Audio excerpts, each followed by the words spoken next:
Well, just here as we hang at the tops of the fronds and see Martin's fins as he kicks away, it's our time to say goodbye. And thank you so much for joining us. It's been a pleasure as usual.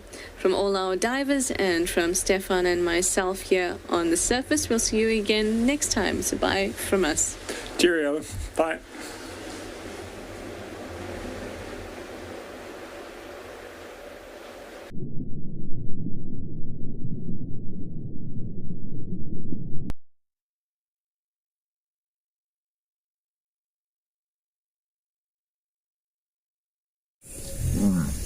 This program features live coverage of an African safari and may include animal kills and carcasses. Viewer discretion is advised.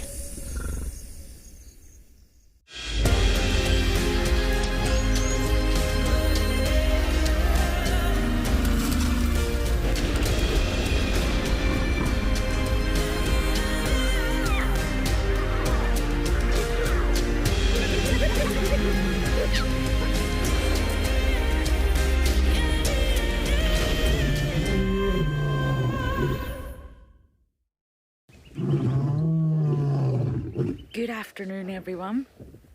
Welcome to an extremely chilly Djuma Private Game Reserve. The weather has not let up since this morning. It's not really raining, drizzling a little bit. It's the wind and the cold. Animals are cold and we are cold. Who are we? My name is Lauren and I do have Impala on camera once again. I can only see his eyes. He's covered all the way around. Only his eyes. Are there any updates this afternoon yet? No updates, I'm afraid. So yes, I don't really know what we have in store today. We may go and check on the lions in just a bit.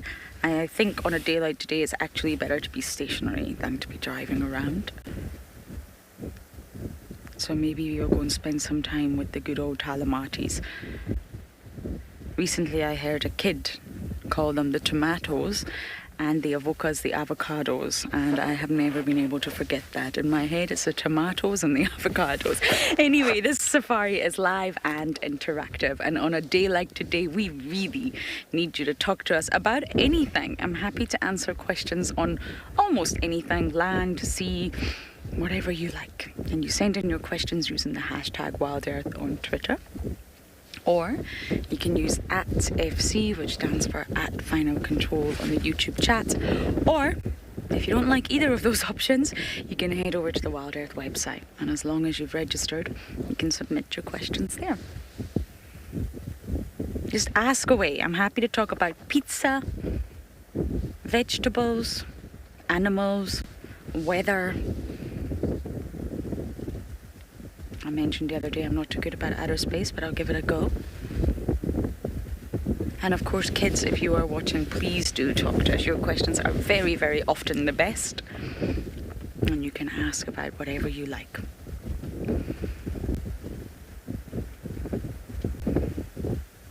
Poor Impala, but of course, eating as they are, grazing here, the food is nowhere near as nutritious as it will be in summer, but they are mixed ecotone feeders, so they will be making the most of all the vegetation that they can find.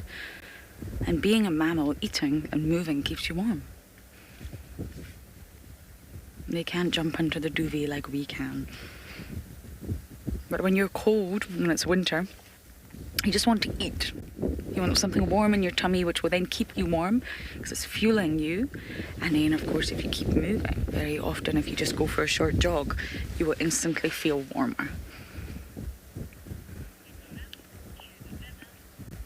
So the weather is definitely not my favorite today, but let's take a closer look.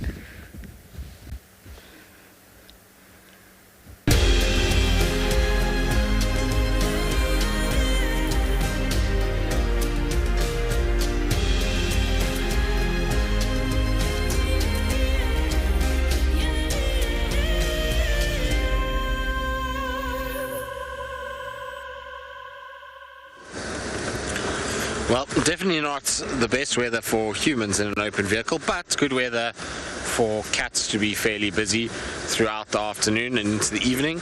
So hopefully we'll get lucky and we'll find one of them. Anyway, my name is Tristan. On camera I've got Gat this afternoon, same as this morning.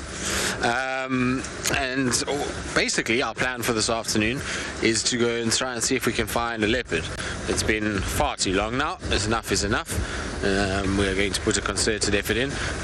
Gat and I were just saying, now wouldn't it be nice if we just found, and not nice for the Impala, but it would be nice to have a big Impala kind of draped over a big branch that's hardly been touched, and you know that you're going to be able to spend the afternoon with the cat.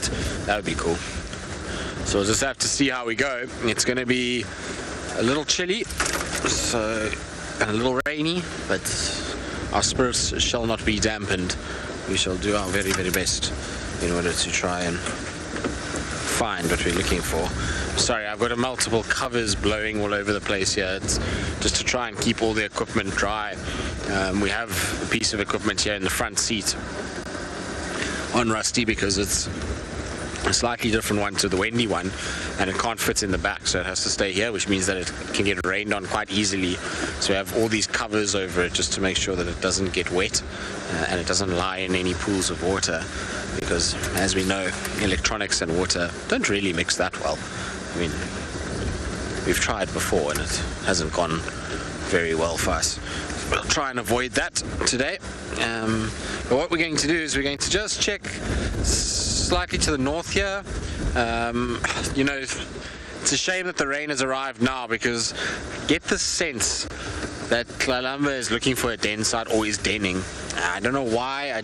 Just the whole day today it's been gnawing at me that we haven't seen much of her, and part of me thinks that maybe, just maybe, she's somewhere in this drainage section here. She used to love walking up and down here, but the roads now and the way that the rains have fallen is going to make tracking a female leopard near impossible for the next few days, until such time as we get some sunshine, the roads dry out a little bit, and we kind of drive the roads and soften them up. It's going to be impossible. I was looking today at those lion tracks. There were places where lions walked across the road where you would not even know a lion walked there unless you had followed the track to that point. It's like literally just a little smooth section rather than the droplets of rain. There's not even any definition in the track at all.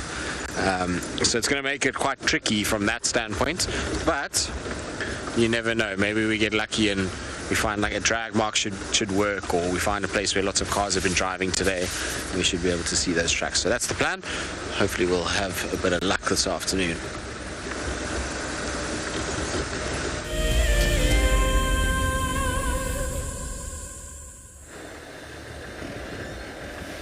We're just having a little check on where the lions were last seen this morning. It's moving slowly through the bush, but on a day like today, to be honest with you, we could have easily moved. Absolutely moved to either seek more shelter from the wind or just get on the move because it's cool enough, or they could still be flat-canned.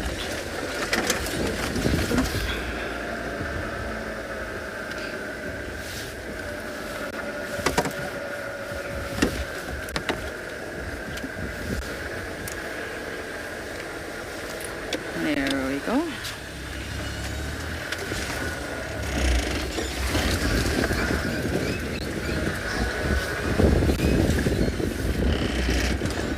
You have to try and put yourself in the mind of the animal as well. It's cold, it's windy. What would you do if you were out here exposed? Most likely you would seek shelter. So where can you go from where you are right now, from where they were last seen, that would give you shelter from the wind? Don't think like a human, think like an animal.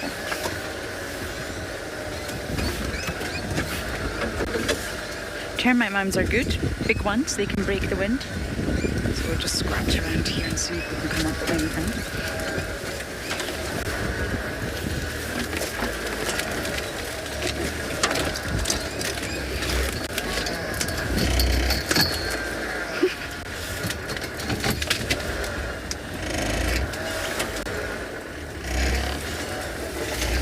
Come on, lions, where did you go?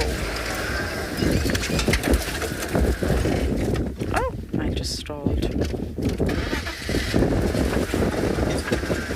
We're going to keep bashing through here and see if we can pick up on any signs of our lion pride.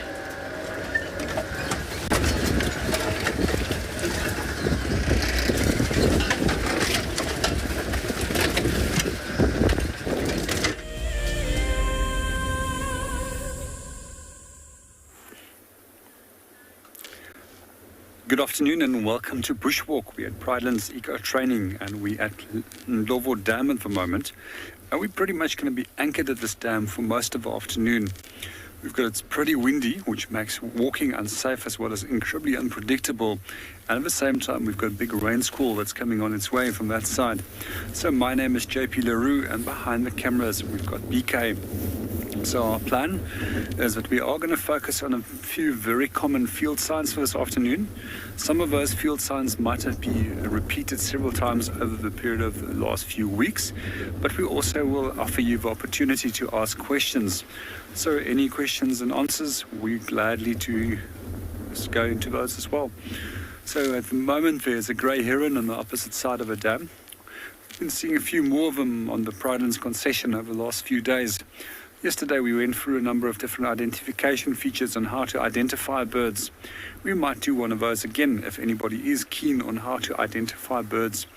One of the things that I do find particularly fascinating about these grey herons is that they often go and perch right on top of hippos and then they ride on their backs. Once or twice I've also even seen them swimming through water, which is quite strange for a heron as they tend to stick to the shallow waters. Also, in ancient times, they were actually regarded by many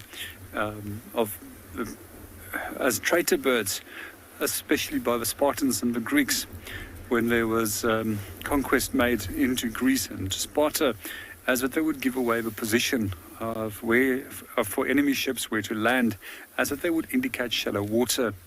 There's also another interesting story about them, and that they were often provided as a meal and the table for knights. And normally the arrival of a roasted heron would be the opportunity for the knights to actually boast about all their conquests.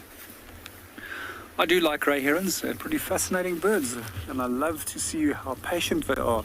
And often they will stand for ages at the side of water, just waiting for the right opportunity to strike at their prey.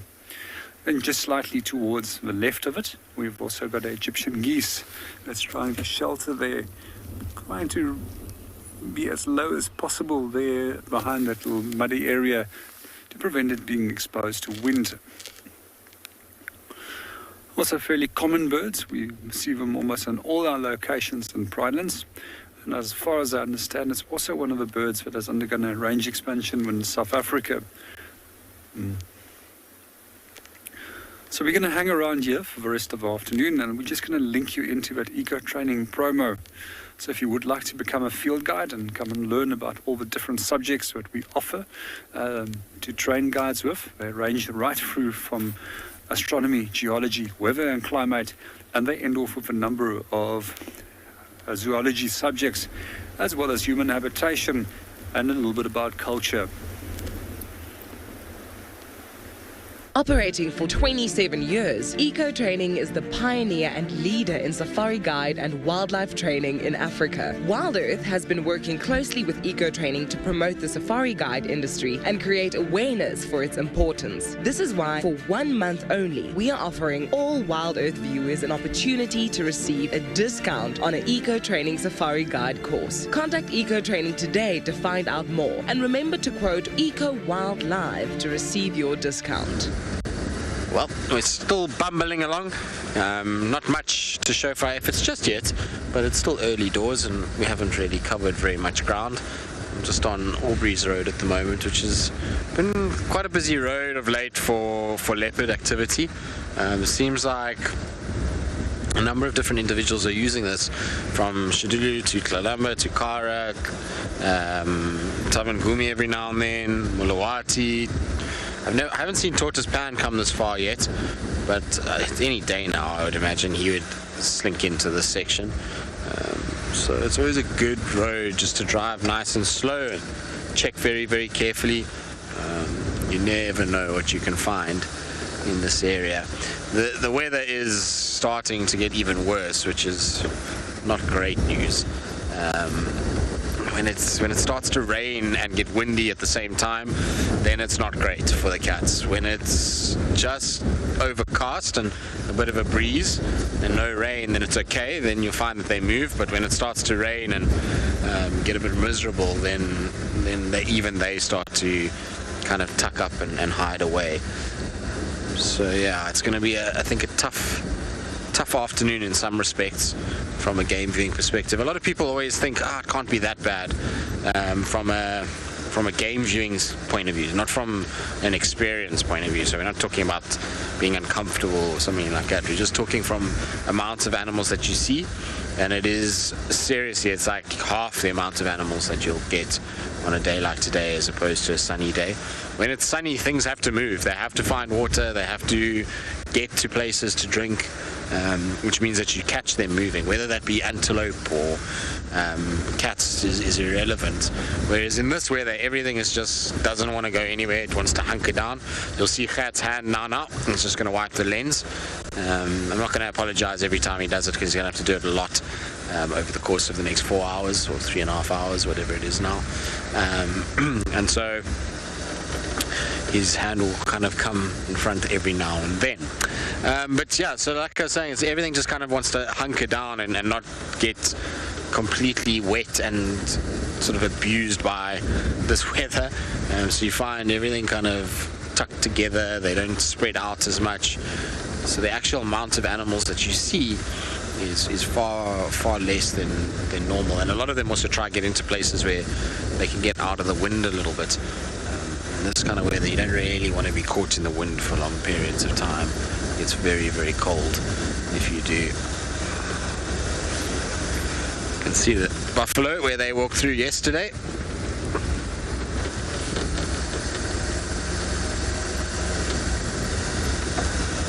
So Madison, there's a couple factors. The biggest one being competition. So when a leopard changes its territory, it's being changed because it's either being challenged by a new, younger individual, and especially in the case of males. In females, a lot of the time it's due to the fact that they are giving space for their daughters to occupy a little area. So they'll slightly shift their own territory in order to sacrifice space for their cubs, but female cubs, not the male cubs. And then the other reason would be potentially if you get drastic changes in weather. So let's say hypothetically this area went through that drought like we saw in 2016, and let's say we didn't have any pumped water or any man-made water holes. There wouldn't have been a lot of prey animals here. In fact, there would have been none. So a leopard would have had to have adjusted and moved accordingly to go and find what it's looking for. Otherwise it would have had a big problem. It wouldn't be able to actually find the food it needs in order to survive. So those are all reasons for a leopard to move. So Cat's going to wipe again. Cat, don't worry, you can just go crazy from now on. We've warned everybody that your gigantic hand will come in front of the lens from time to time and wipe it off. It's going to be like that, I'm afraid, the whole of the afternoon with this kind of drizzle that's coming in. The problem with this stuff is it's so light, it just blows in underneath the canopy and into the lens, the glass lens, and it causes spotting to occur, which I know is not ideal for you guys to actually see anything. But I'm afraid a lot of animals must have died last night in those heavy lightning and thunder sessions. It confuses everything, but a rain in there as well. So I'm convinced that there are leopards that are on kills today. It's just a matter of finding them. The problem is that because it's not been hot, if a hyena didn't find them last night, there would have been no reason to hoist that kill yet. So I would expect it'll only be a bit later, but I'm hoping with the dark dinginess that they're already starting to think about at least getting it up and out of the way. Okay, while we carry on and see what else is out here, let's send you across to Lauren, who's found herself an animal.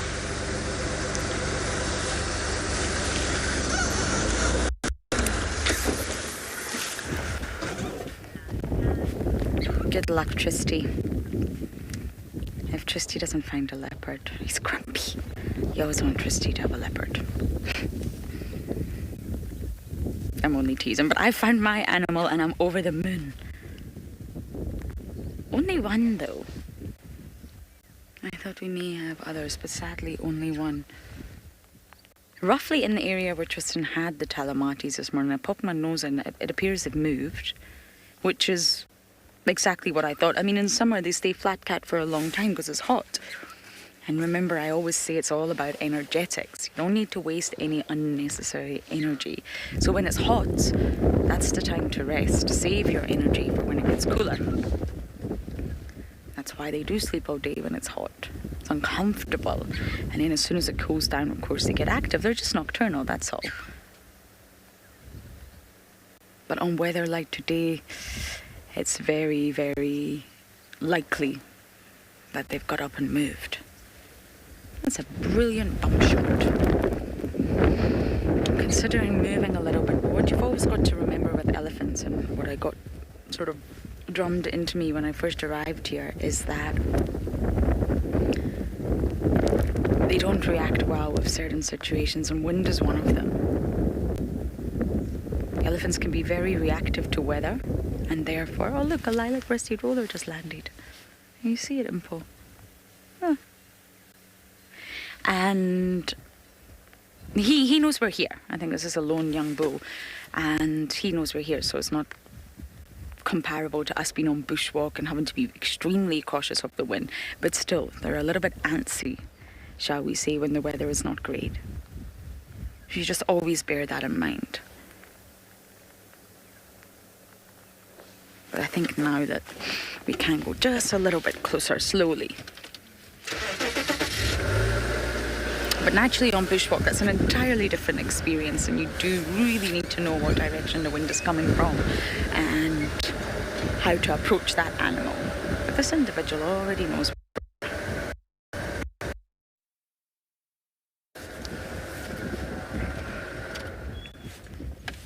Hello.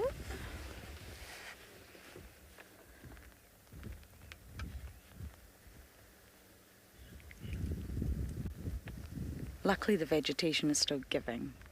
It's not as empty and void of life as it has been in winters.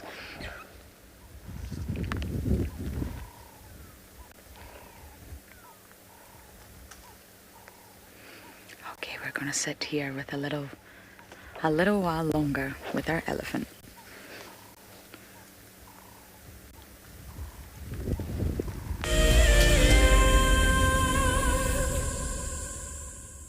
If you are a WildEarth explorer, then we are excited to announce that there is another unique prize for you to win.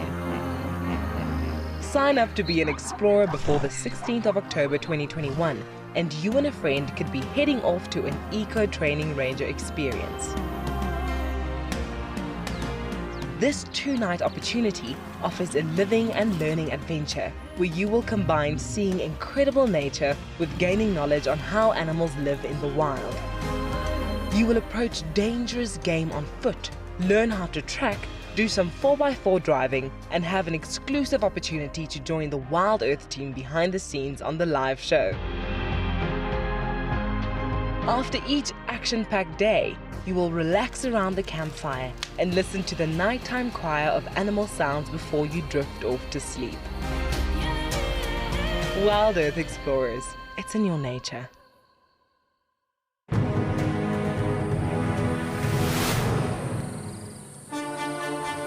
It's day one of the annual South African Guide of the Year competition, and our first foot into this competition this morning is all about tracks and signs.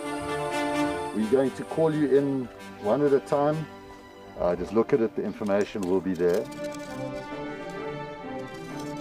Our 5 guides have been tasked by the judges at figuring out who is what is who, and where they go in the bush. It's either Franklin or guinea fowl, but because of the volume of other deposits in the area, we went with guinea fowl.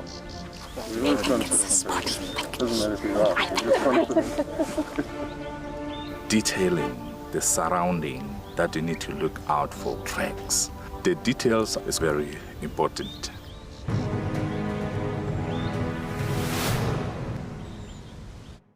looks like it's a very difficult climb because every time it tries to climb, the ground is breaking, so it slides down. But it's the only one. Look at that. That is the call of desperation with the cub. It's like, what are you doing, mommy? Oops. Oof. Expect the unexpected here on WildEarth daily.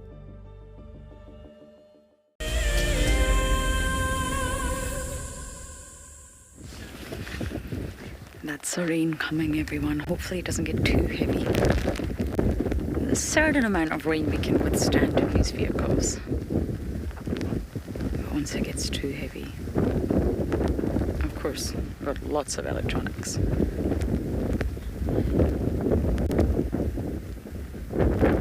I'm wondering, look at that angular forehead. This could be a young female. I'm gonna get a good look at those mammary glands now.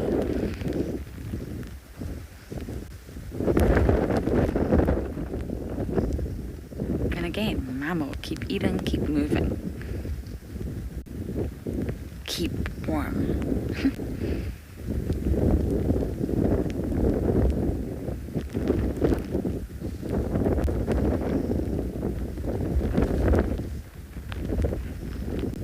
You can see the old dust sitting on top when they've been dust bathing, and of course the rain will wash all that away, clean out the skin a little bit.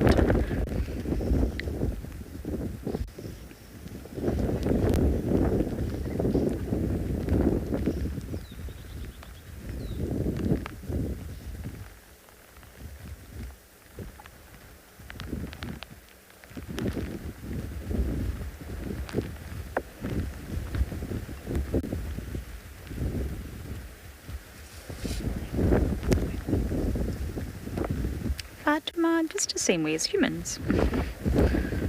Just a pregnant tummy. It's tricky. You've got to know. Most animals at pregnancies are very concealed, and it isn't until later stages, similar to the cats, even the impalas actually, that you will start to see that they're pregnant. And it's just the same. Swollen tummy. Sometimes you can even see the calf moving about inside. The mammary glands will be very, very full, getting ready for lactation. But we actually had a wonderful sighting at Chitwa. I think it was Davi and I watching this female. We realized she was pregnant, and we could see the calf moving inside, kicking. It was so beautiful. So it's just exactly the same as humans, swollen tummy. But it's a long gestation period. I mean, 22 months. That's over double humans. Really, really long. It's a big investment for an elephant, and you won't see the pregnancy until the later stages. It's very bulbous at the side. From this view, you can see, it's obviously a bum view, but on either side you can see her tummy. That will be very, very large in a pregnant female. She'll look awkward, she'll look cumbersome, she'll look heavy.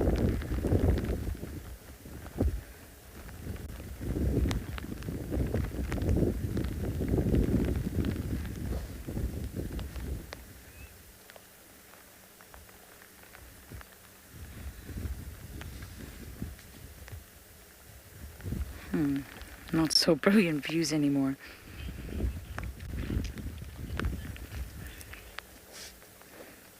Julian, almost straight away. It's very, very obvious in young calves. The boys regularly are not able to control their genitalia, and you will see the male genitalia out. It's very, very apparent from a young age. It actually becomes more difficult as they get older. When they're calves, very often the penis of the male is exposed, it's out. You can tell immediately. Also from behavior. Once they start to get to teenage years, I think it becomes more tricky once the elephant gets older, actually.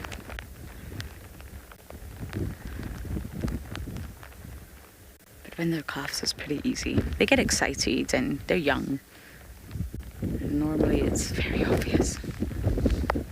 Okay, let's see if we can just approach a little bit. slowly.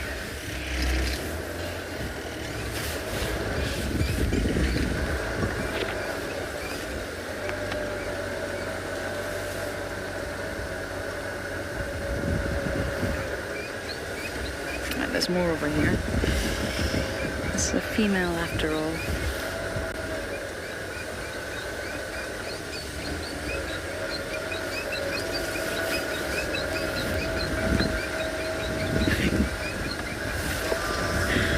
I know, Wendy's very squeaky. I don't know what's wrong with her. No. Hello. You're just beautiful.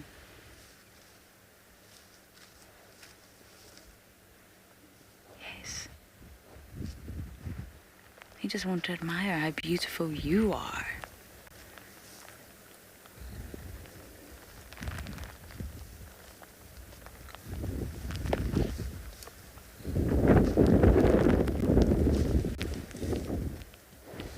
Curious right now, so I'm just going to keep my eye on her.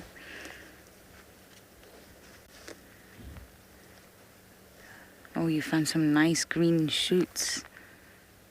Aha, happiness all round. Fresh new grass.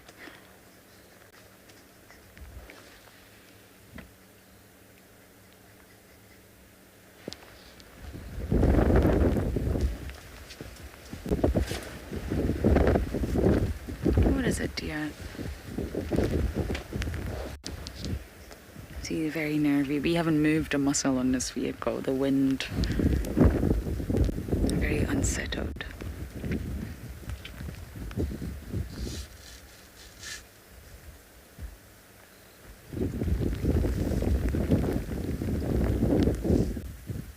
I know how you feel. I also don't like wind.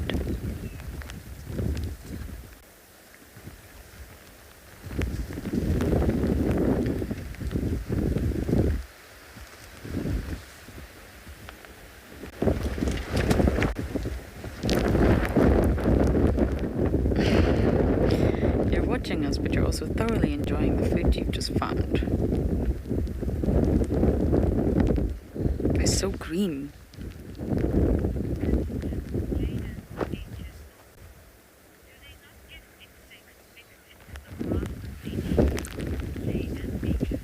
Pigeon, 8 years old. Yes, they absolutely do. I'm not sure if you just saw her earlier, but when she was picking up the grass, she's not going to do it now. She was giving it a good shake. She was shaking the grass. Using her trunk, she was whacking it against the ground and sort of moving it back and forward with her trunk. That's her trying to get rid of any insects, mud, anything that may be dislodged in the grass. They give it a really good shake. But I am more than sure that accidentally they eat a fair few insects. They aren't carnivores. They're not insectivorous in any way, but I'm sure they will accidentally. But they do give the grass a really good shake before they eat it, and that's more of a problem in summer here in the low-felt Caden, than it is in winter. There are definitely not as many insects around.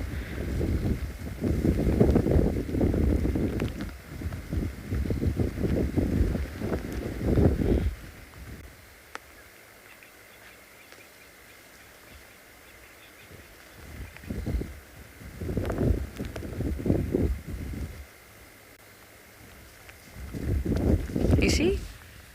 Just shaking that grass. Making sure there's nothing on it. And look how green it is. It's new.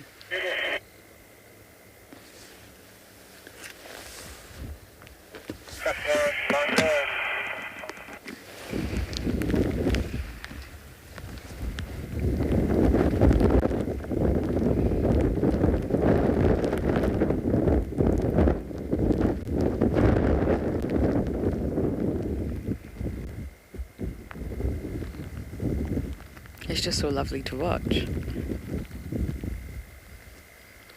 She's very, very relaxed.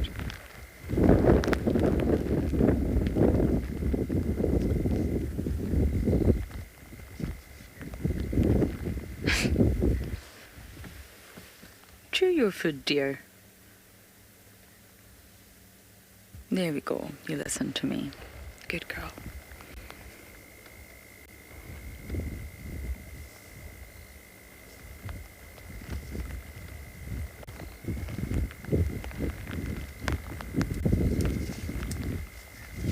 You know, doing a comparison to the ocean, because that's what I'm trying to do right now. I'm trying very hard to open my own mind and really dive into how interconnected everything is.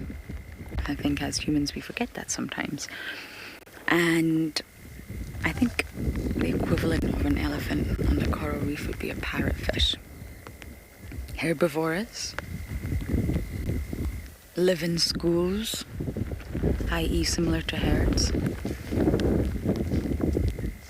Keystone species. Their poop, just like dung, is incredibly important to the environment. It is integral, especially to an environment like the Maldives. Couldn't survive without parrotfish. Kill the parrotfish, you've got no reef. Elephant dung is also incredibly important out here for so many reasons. Large in size. Okay, parrotfish are not as big as an elephant, but you know where I'm going with that.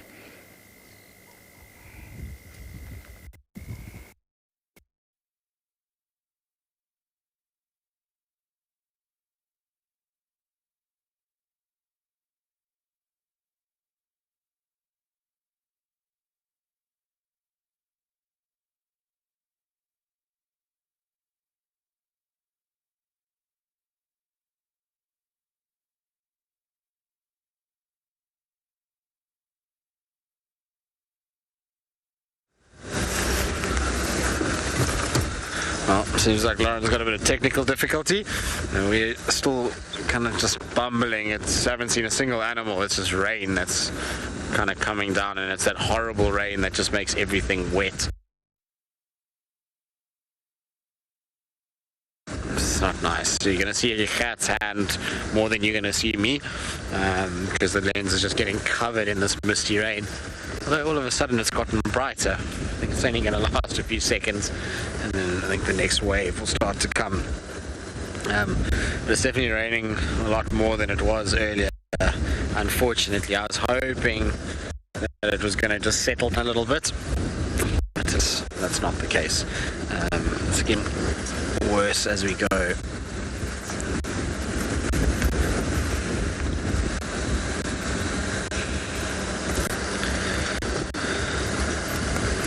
So we're on the western side of the reserve at the moment, just trying to see if there's anything that could be lurking.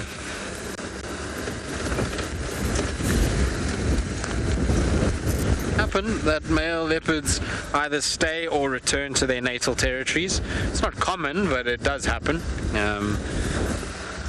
Sun is trying hard to come out, but I think it's going to fight a very big losing battle.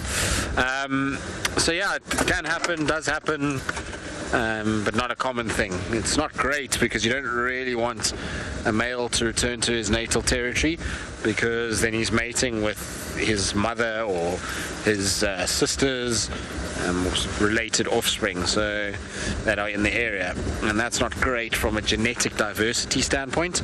Out here, what you want is non-related individuals to be mating with one another, and so it's not the perfect thing, but it can happen. As long as it doesn't happen too often, then it's okay.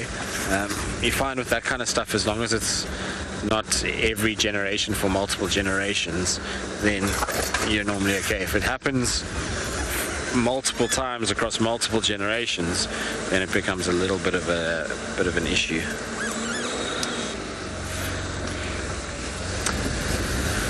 Come on, sunshine. Win the war against this rain. As you can see, I've covered up in a rain cover because that little down jacket in this kind of rain does nothing. It only serves to get very wet, and then all the feathers stick together and provides a very soggy, very unpleasant afternoon. So the cheap old rain suit does a good job in keeping everything at bay and allowing for a much more comfortable afternoon.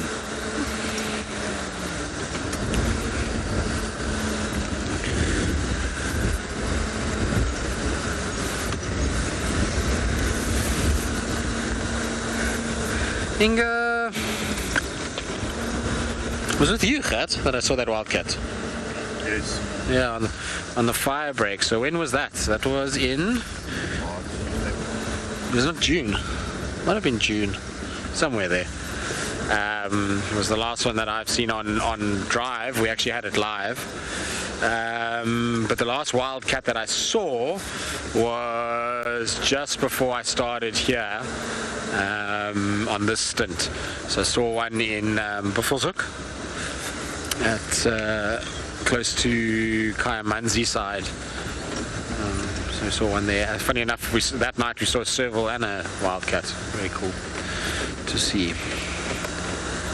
And a Miller's mongoose. Was it the same night? I don't know if we got the Miller's mongoose on the same night. Can't remember now. But yeah, not a lot of them here. There's a very cool video doing the rounds at the moment from a lodge in the western Sabi Sands called Dulini, of a little wildcat and her kitten at a den. It's very, very, very cool to see. Sorry, Gwen, I've taken my earpiece out for 2 seconds because a drop of water just went in my ear. And it's not ideal when you've got an earpiece and a drop of water in it, because then it sounds like Gwen is in a submarine away from you. It's also not great from a standpoint that the earpiece keeps falling out when it's water in there. So it's going to be one of those afternoons, I'm afraid. It looks pretty ominous when you look kind of to the south. It's looking dark. Oh, there's a giraffe. I think we'll enjoy this giraffe for a while and just let ourselves take a break from driving into this rain. I'm just going to try and reposition here shortly, see if we can get a nice view.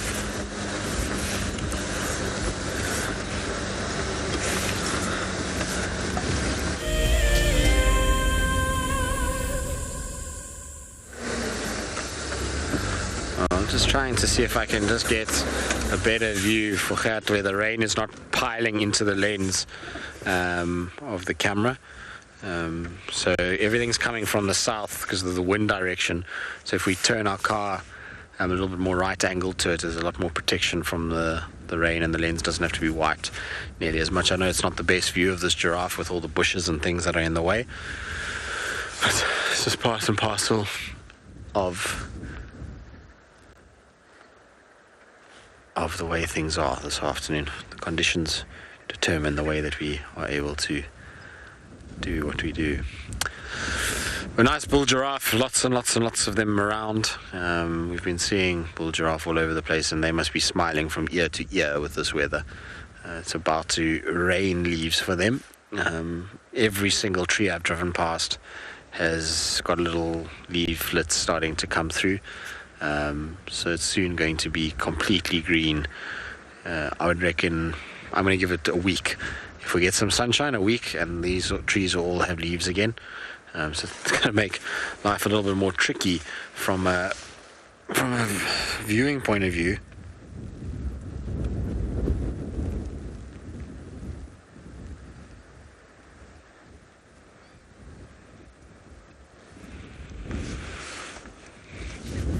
See, this giraffe is just watching us for now. They'll be a little unsettled like most animals this afternoon with the wind blowing and rain.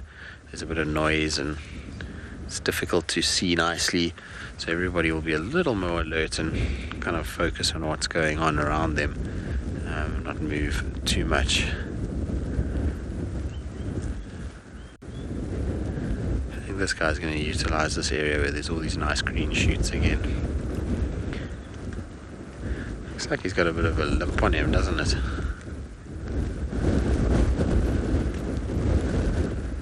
Alright, well, we'll sit with this giraffe for a little bit and see which trees he decides to feed off in this area.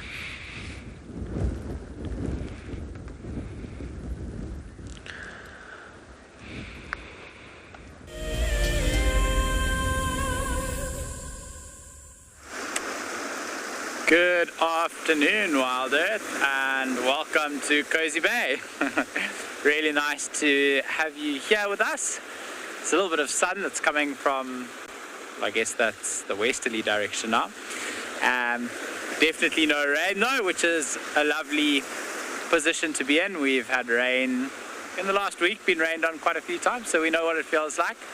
Myself and Igor prefer to have some sunshine, so we're really stoked for that. And for all intents and purposes, it's a wonderful day here. There is a little bit of wind blowing, so as we're traveling along the coastline here, you can see quite a long section of road down there. There are patches of wind and patches where it's a lot calmer, and we're in a patch where it's a lot calmer. Those seals out the back of the Cozy Bay colony are just hanging out. There do seem to be fewer of them on the rocks, especially the rocks on the right today, and that's most likely because it's a little bit warmer at the moment. So to regulate their body temperature, the seals will get in and out of the water depending on whether they need to warm up or cool down. And because it's quite hot, and I imagine where they're lying on those rocks in the sun, it's very hot. Most likely the reason that there are not so many on the rocks, because they're mostly in the water. Cape fur seal is one of the few species that we get on our coastline of animals that's actually doing really, really well. Although I do believe up the west coast they have had a much higher than usual mortality for Cape fur seals this year. And they're not exactly sure why that is, but the scientists are on it. They're out there collecting samples, which is how I know about it. I know some of them quite well that are up there doing that data collection, so it could be very interesting to see in the next little while what the results of that are. And I puzzled quite hard at the thought, trying to figure out what it could be, and I couldn't think of any obvious answers.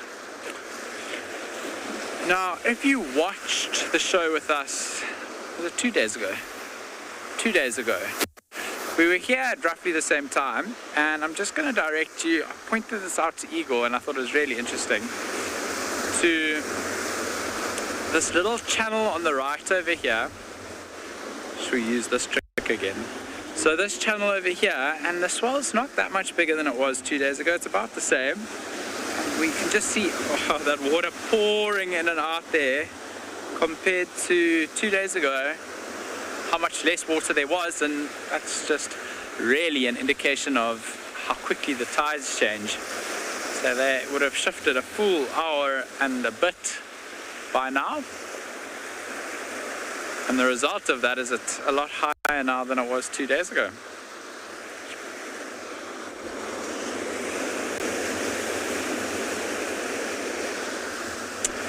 Patricia, are all seal species the same size? No, they're not. So the Cape fur seal is the largest of the fur seals. I'm second guessing myself now. I'm going to have to triple check that fact, but I'm pretty sure they are. And you get fur seals all over. So you get Australian fur seals, you get fur seals like a subantarctic fur seal. They all look quite different. Then you get other types of seals called, for example, elephant seals. Now, elephant seals look substantially different to the Cape fur seal. They are much, much larger. And I've had the privilege of diving with one that was we call them rare visitors. Now, there are a couple elephant seals on our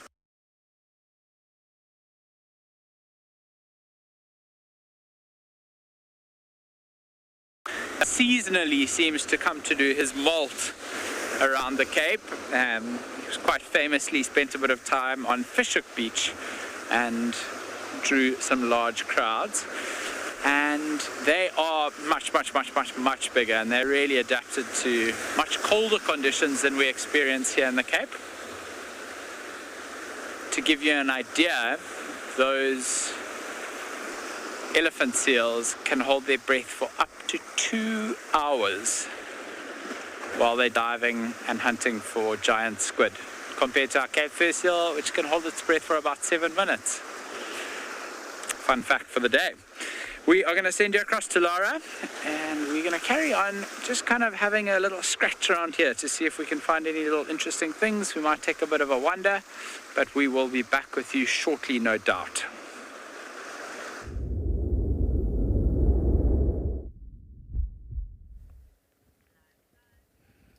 We've stopped here because this is very sweet, everyone. You often wonder where, I get asked a lot, where do animals go in the rain? They don't have anywhere to go really, but they will try to seek shelter. And these two ring-necked doves have clearly just decided to seek shelter together. And now they're preening because the rain has stopped a little bit. And they're huddled up together for warmth, which is just too sweet. I couldn't drive past. How can I drive past something that sweet? No, you guys were cuddling a minute ago. Just because you're on camera now.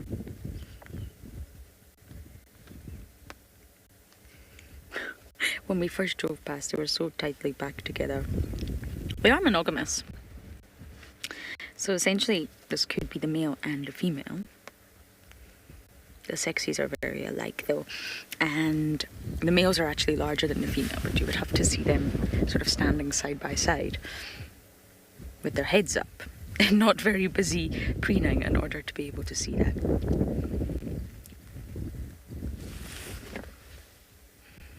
Completely underrated, I think. I love them. They obviously are very common. It's not a rare sighting. However, they are unique in their own right. Producing pigeon milk where they're young, able to store it in their crop and give it to their chicks, which is naturally highly unusual for a bird. That's normally a feature of a mammal.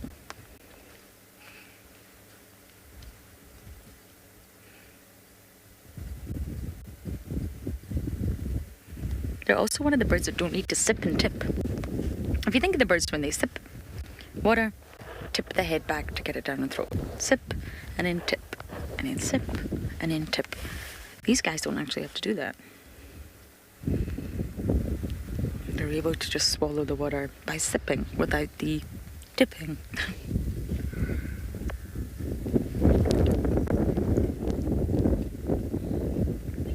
Sometimes it's important to stop for these sweet little sightings as well.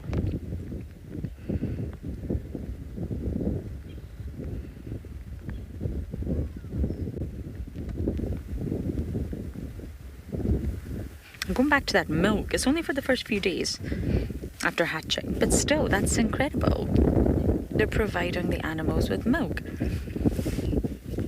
And it's adults of both sex that can produce this. It's not just a female. So obviously it's nothing like mammals, but still, it's in place. They are providing a sort of milk substance to the chicks instead of food for those first few days. And it's evolved completely independently from mammalian milk. It's not similar. Don't get it confused. But it does have some remarkable similarities. So it's not the same.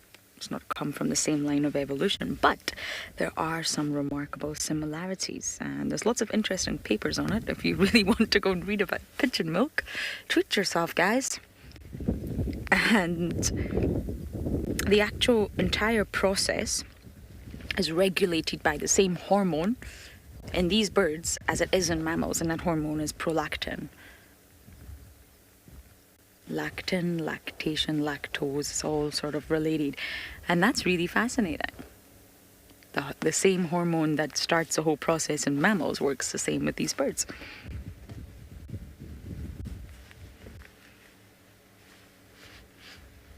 I love seeing male and female birds interact with one another. Look at them all puffed up, trying to trap air under. Oh.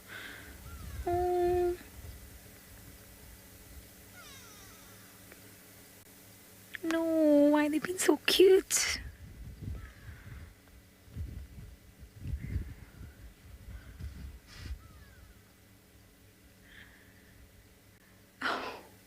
I didn't know the aloe preened like that. This has to be a highlight. This is the best sighting since I've come back.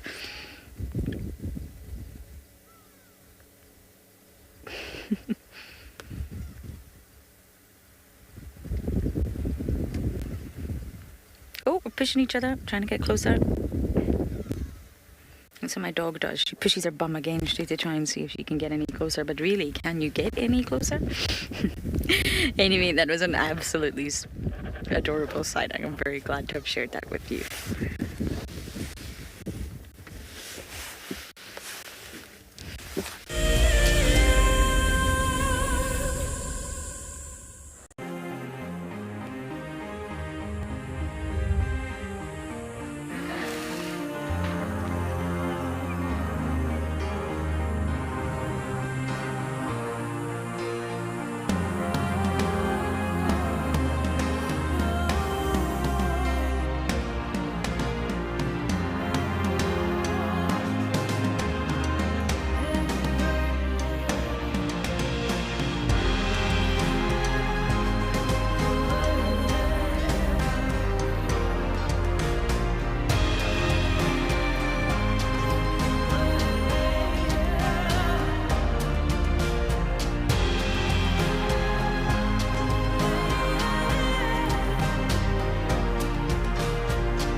I think sometimes you need just to listen. So it's a kind of taking out all that other spirit and bring back wilderness and healthy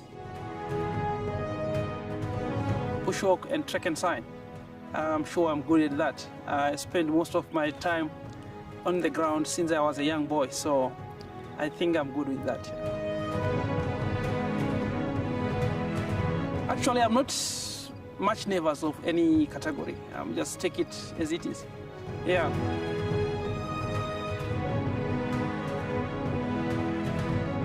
I'm not 100% sure on what the judges are looking at. So chances are 50-50 on my side. I'm not... Obviously, when you go for a competition, you say you win.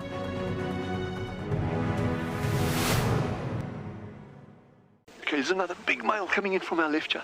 Another big male, look at this. This is the one. Now you're going to see sparks fly, guys.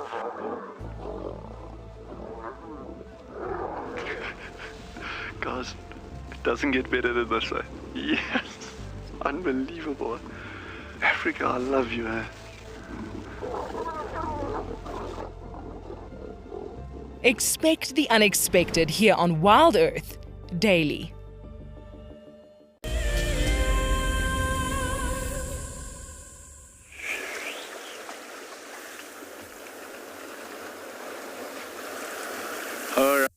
I mentioned that we'd be back with you shortly. I was just having a look at this granite boulder that I'm standing on to see if I could see anything interesting. There's a couple of little interesting stories here, but I thought that from this position and perspective, what was most interesting is this little bay here. And the tide's not coming in quite quickly, and as you can see the waves washing in, they really churn over all of these rocks. And what's happening with this foam that you can see, the white, like aerated water, those are, like I said, it's aerated water and water that's very oxygen rich. So the seawater is not all necessarily very oxygenated, and the oxygenated water that is here in this intertidal zone, because of these breaking waves, is very good for growth of things like algae and different plant life, which in turn attract small herbivores and animals that eat them. One of the reasons why we find lots of limpets and mussels, although the mussels aren't eating the plants, I must just say, they are filter feeding. But that's why this area is so diverse, is because one of the reasons, because there's all this movement of water. You can also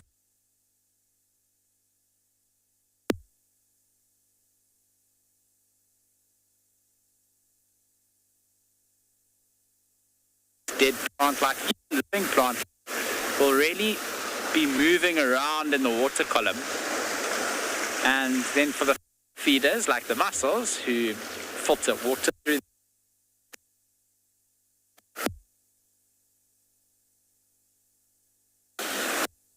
in the water.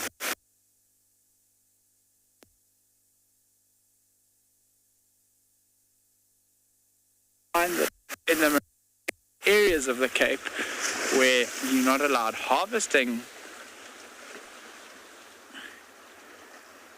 there's really a lot of life going on here. We're going to try and get a little bit closer. I'm quite keen to get Igor to taste one or two of the things that we can pick down here. So we're just going to do a little taste board, a little platter, and we'll send you away, and when we're ready we'll come back with that.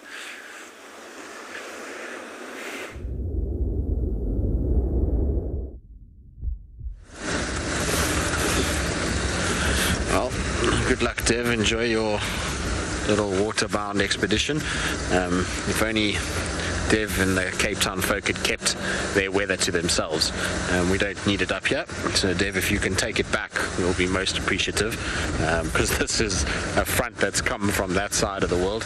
We need the dry weather to come back. We don't need this frontal cold nonsense that comes from the southwestern side of South Africa. It's not welcome. Anyway, we've left our giraffe and we are now just bumbling. I have no idea where I'm going to go from here. I'm not really sure, but we'll just see where the road takes us and what we find along the way. I don't know where Lauren is. I haven't even turned my radio on yet. Most of the game drive vehicles are only getting started now, so it's okay that the game drive has been off for a while.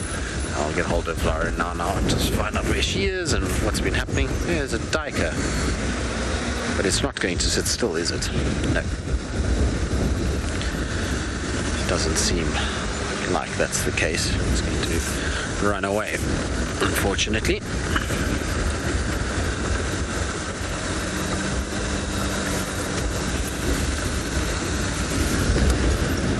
Now, sorry, Maria. You're going to have to repeat that for me. With this wind, I didn't catch it at all. I just got Maria and the rainy season. That's it.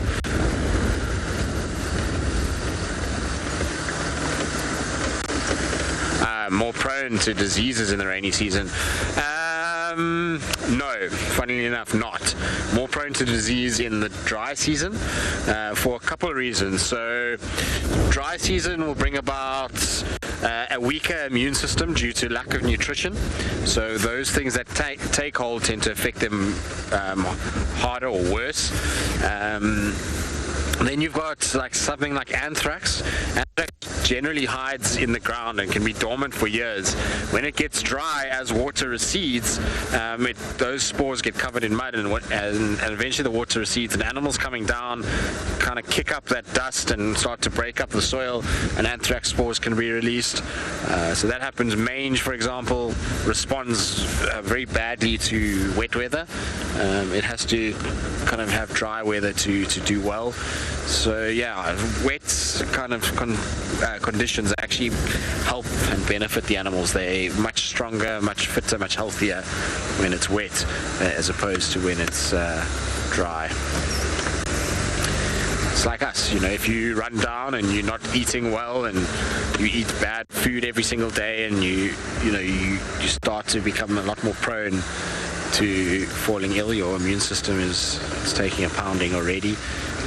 It struggles a little bit to be able to keep up. Okie dokie. Check to the right here. Nothing there. I'm hoping we can pick up a track somewhere.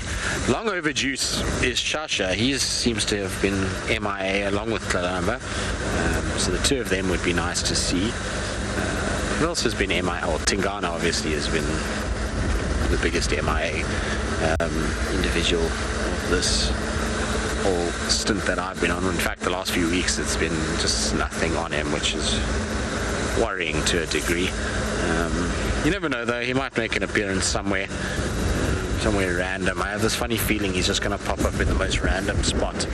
Maybe not on Djuma, but somewhere where a photo will come out of him and it's the old man doing well somewhere else. You never know, maybe even in the Kruger somewhere, if someone sees him. It's very possible.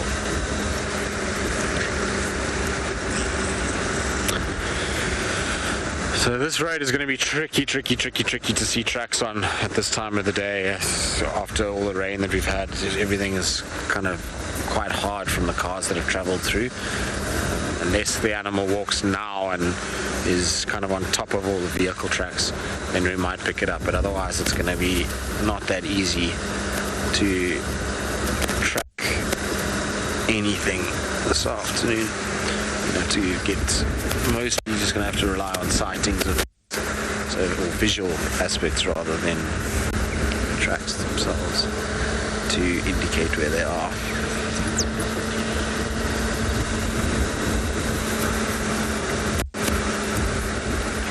Always like to bumble slowly along this section. There's a lot of movement back and forth here.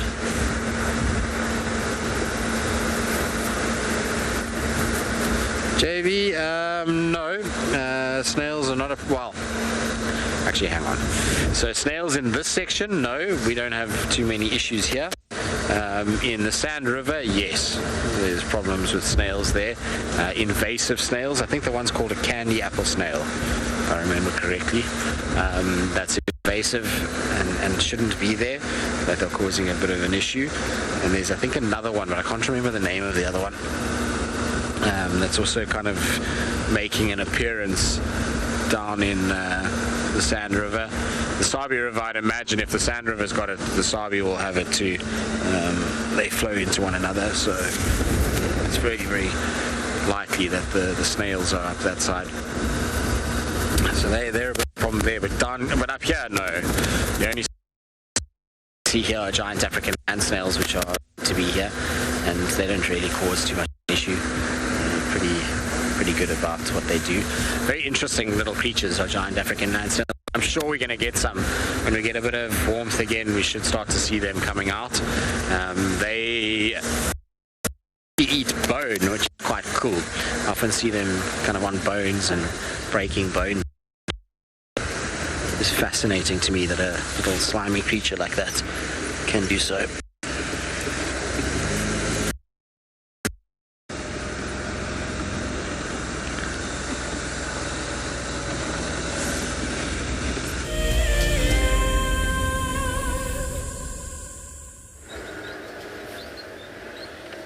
We have just found a huge herd of buffalo, but they have positioned themselves in the toughest of spots.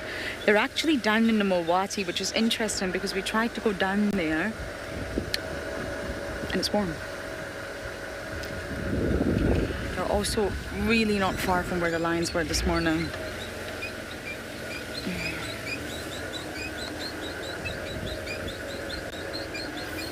I know a game path up here that we can maybe go down.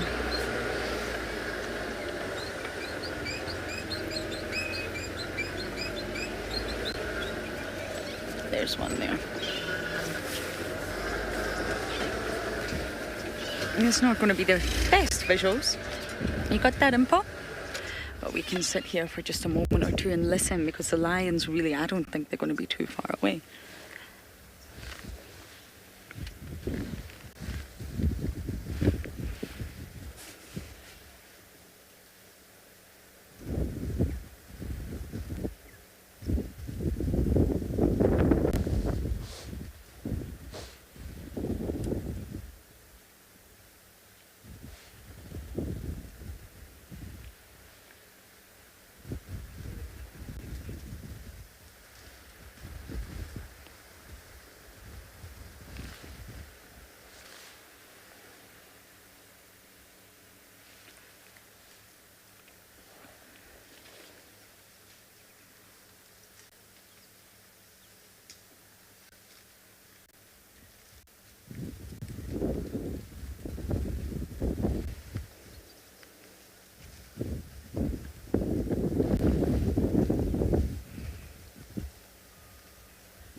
might just sit tight here a little bit and figure out what direction they're moving in.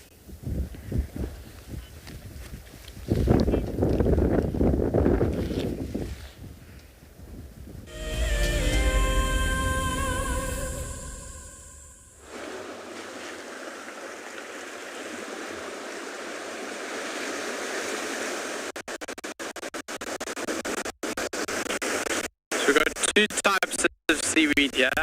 No, I'm just joking. I think it's the same type, but one's been dried because it's been out on the rocks in the sun all day, and the other one's still not so dried. So I've eaten them already, so it doesn't really help if I eat them again and tell you what they taste like. So I'm going to give them to Igor, our cameraman. He's going to give me the camera, and Igor's going to get to sample and then tell us which one he prefers. Let's see if I remember how to use this. Okay, let's see.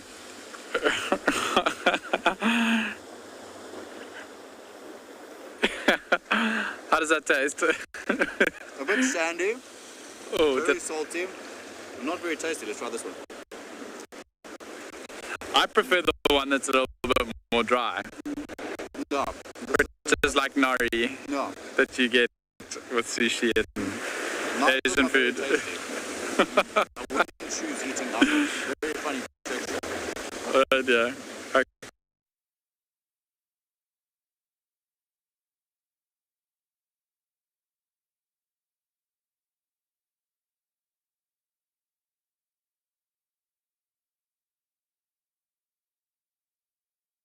I did mention the other day that it's not very nutritious, so excuse me, for sustenance not that great. It is quite tasty though and quite nice and salty, and it does have iodine, if I remember correctly. No, iodine, and our bodies do need a little bit of that, and it's got a little bit of that, so it's good for that. But if you're wanting to survive in the Cape, seaweed would not be the way to go. And if you wanted to eat the kelp, which is these bigger heads that we see floating, there's like really large, they're quite thick. I mean, that would be, Igor would be chewing on that for the next 45 minutes and then you wouldn't have any teeth left. So you'd have to cook that. But if you look down on the rocks to our right here, there is another type of seaweed. Two actually. So you do get multiple different types of sea plants, I suppose. So just like on the land, we get lots of different species, and all of them except for one is edible, I've been led to believe. I wonder if it's this one. I'm kidding. The one that you can't eat grows offshore, not on rocks. So highly unlikely you would find it on the coast, but very cool to see, get a little bit better to know the coastline. Although if you were needing to sustain yourself, this wouldn't be the greatest way to go about it. I haven't been around the next corner here, so we're going to keep going, and I'm quite excited to see what we find. But when we find it, we'll be sure to come back to you and show you what it is we found.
Well, still bumbling at the stage, very little to show for it. I haven't even seen an Impala yet this afternoon.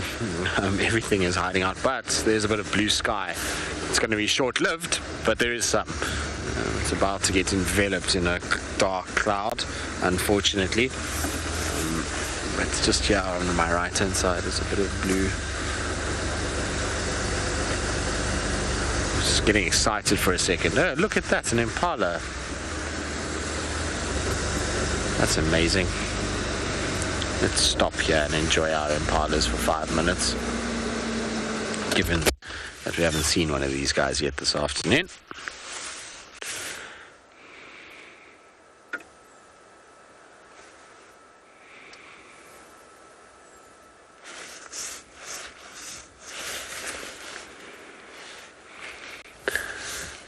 They'll have their little fluffy jackets on today.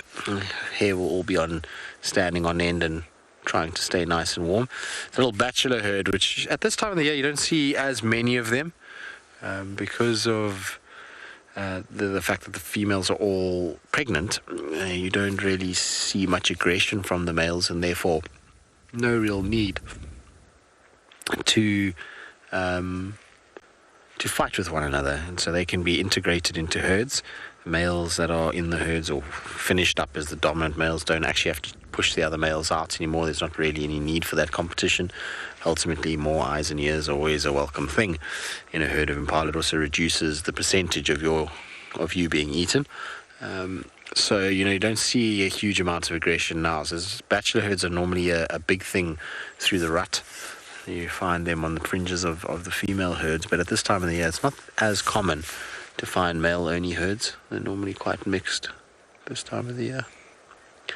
Some beautiful rams though in this. They're not by any stretch of the imagination as large as the East African rams in terms of the horn sizes. The actual size of the body is pretty similar, but the horn size is far reduced in these guys. But some of these are big Impala rams for our part of the world, particularly the one that's got his head up, and then the one that's directly behind him. It's got a nice set of horns as well. Do you see how jumpy they are? We're not doing anything, we're just sitting here, but every time the wind gusts you find that they kind of twitch and move a little bit, and they get themselves into a place where they feel as though they got a little bit of option and kind of can see nicely. So these small little clearings within the denser areas is where they're going to spend their time. So oxpecker as well, that you can see on the neck of that one in front.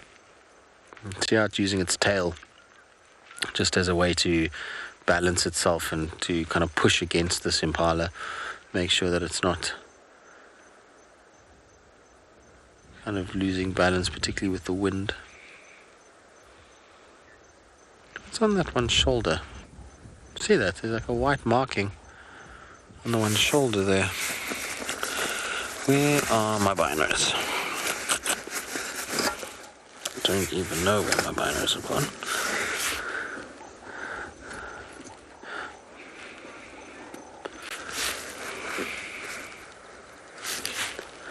Asher, you're asking do all Impala rams have the same pattern on their horns?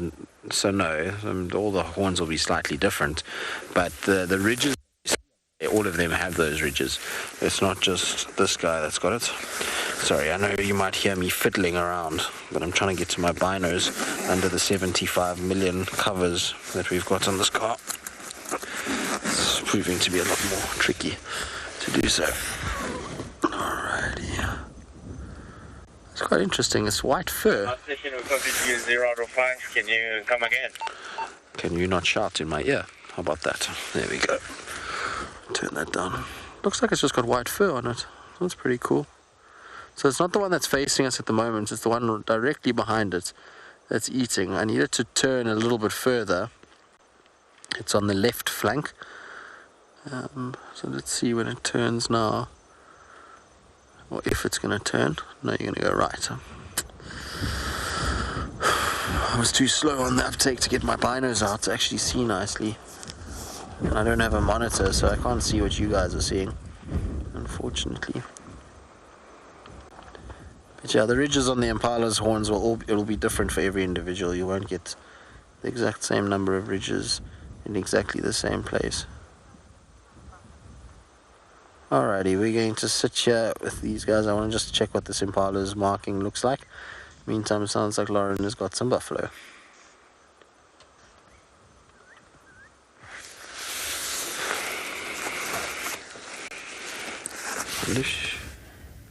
Wow, we found a huge herd of buffalo.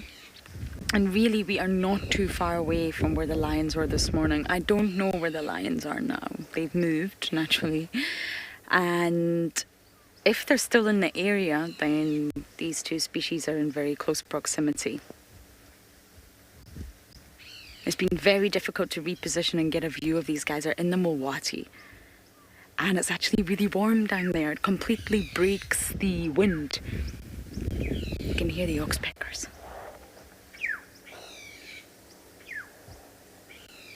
It's a big herd, and they're also nervy. Very, very nervy. Wind. The weather's not been playing ball. So every time we try and position, they keep moving.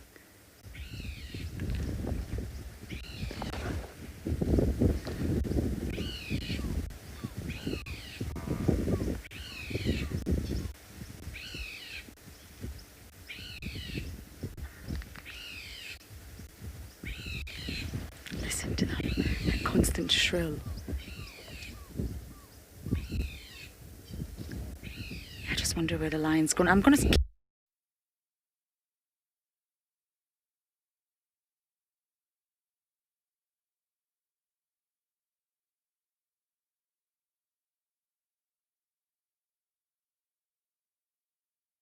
They smell so strongly.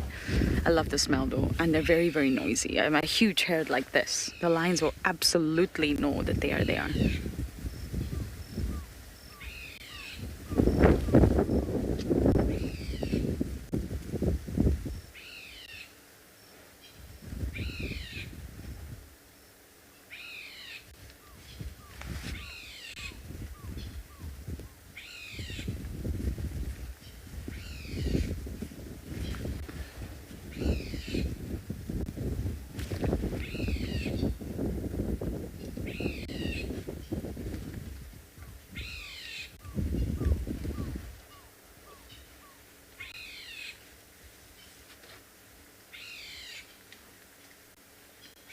I'm just letting you listen to the sounds because they're fantastic where we are right now.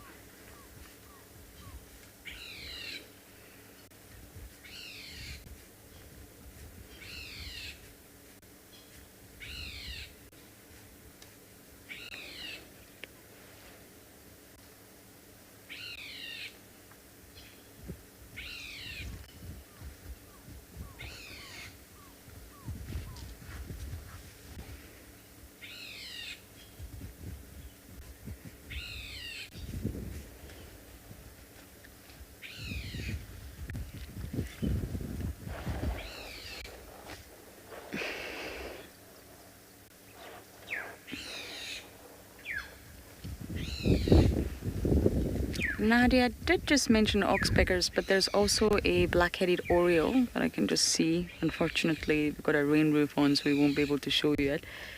But there's an oriole calling and oxpeckers.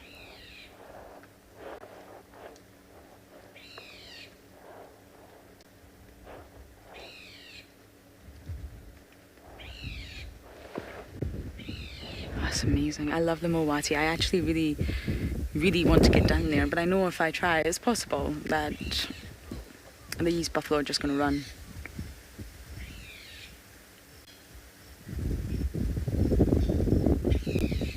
And believe it or not, this section of the Mowati, the sort of upper section,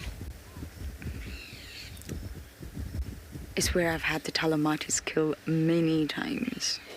Creatures of habit.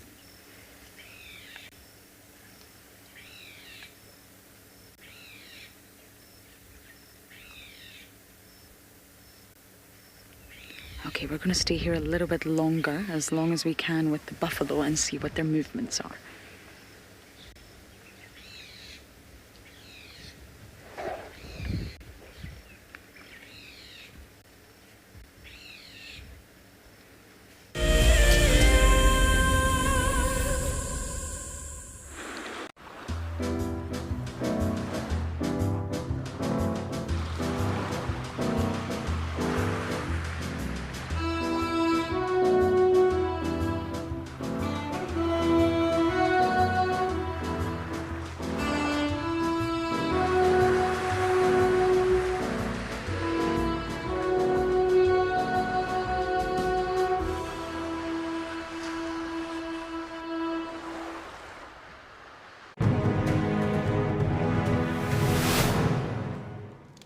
And I turned to Shaw and I saw that she had this panicked look on her face.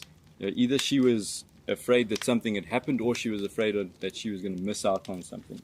But instead of her missing out on those lions, we drove up next to them and I switched off the car so that she could hear what was going on. Now, these lions had killed a kuru, and she could hear these two cubs, both 8 months old at the time, busy pushing and shoving each other out the way to get to the best parts of the meat. And the mom was lying just to the side in the shade. Now, I'd known that before losing her sight, Sean probably knew what a lion looked like. But I really wanted her to know what this lion looked like. So for the first time in my guiding career, I started to describe to someone what a lion looked like. And I found that, I started to notice things in that lion that I'd never seen before.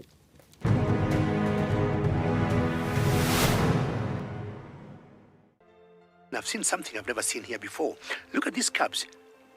One is crossing the river. It's being washed away, unfortunately, but I'm sure the mother is going to save her. Look at that. How beautiful. Look at that. One crossing, two to go.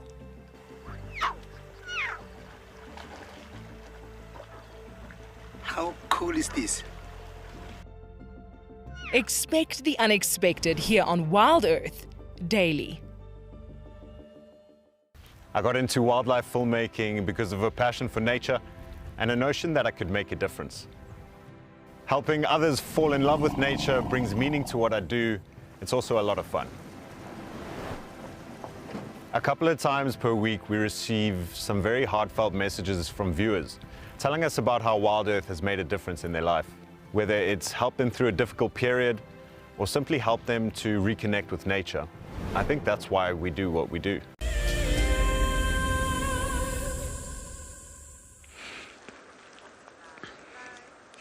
Still with our Impala, it looks like that one Impala has got just white fur that's on the shoulder. So I don't know what's caused it to get a little white spot like that. It's definitely just fur. So I thought at first maybe an oxpecker had relieved itself ridiculously on its shoulder.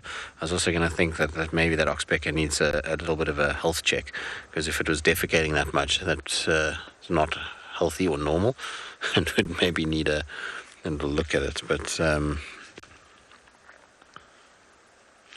it's just fur, which is, I suppose, happens. It's the thing about being out here is there's little anomalies and little quirky things about individual animals that we all kind of notice, and if you spend enough time out here, you start to pick up those patterns quite quickly, or pick up those little anomalies much faster. And much like the white lions of Ngala, every now and then you get a little white antelope or spotted whites, little spots of white on an antelope like this.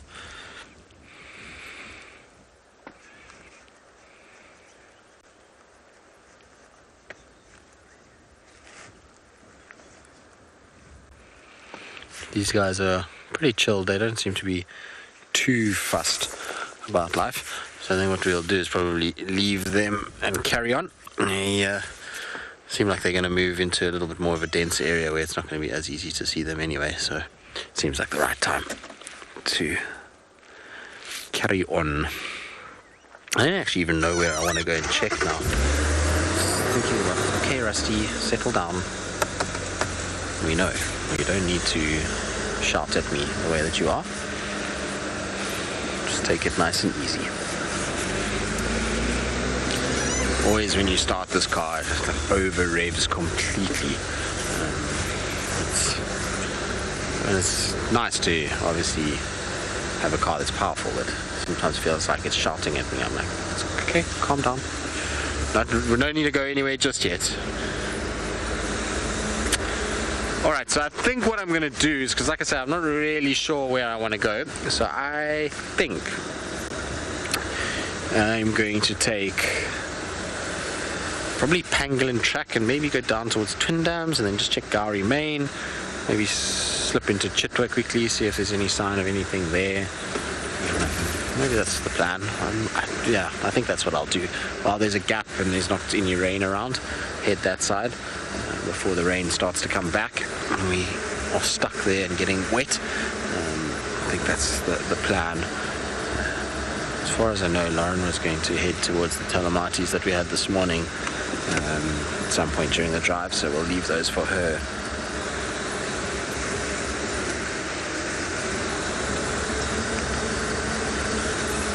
Secret marsh, nothing really actually attaches to the animal itself and picks off parasites from a bird perspective. Well, not, at least not in this area. I'm trying to think if I've seen any of the birds. I suppose there's things like cattle egrets sometimes do it. So some ellies. That'll be a welcome. I'm just trying to see. Guys, I think let's go on the road here. It's going to be better. I suppose cattle egrets every now and then, but they don't really pick off of the animal itself. You sometimes see them riding on the back of buffalo, but you never actually see them kind of pecking a buffalo. So yeah, just the oxpeckers. Unless I'm having a daft moment and have forgotten something. I have no idea if these are the same elephants that Lauren saw or not, but we're going to spend some time with them. Enjoy elephants, and on a cold day like this, it's a nice animal just to sit with and enjoy for a while. Just trying to find a nice spot where we can see them. How about there, Gat? Good. Gat is giving me the thumbs up, so that's all good.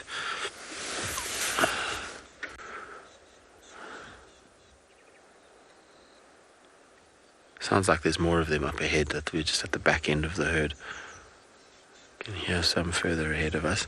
They're going to be loving life because this rain will have softened up the ground a little bit, so digging for roots is going to be super easy compared to how it has been. Even though the substrate of the soil on top has been quite soft and loose, underneath is still very hard. So when it rains like this, it's much easier to get rid of some soil down below and dig out nice big tubers. While they are going to take advantage of all the green little leaves, they definitely are going to be quite happy to pull out roots and those kind of things as well.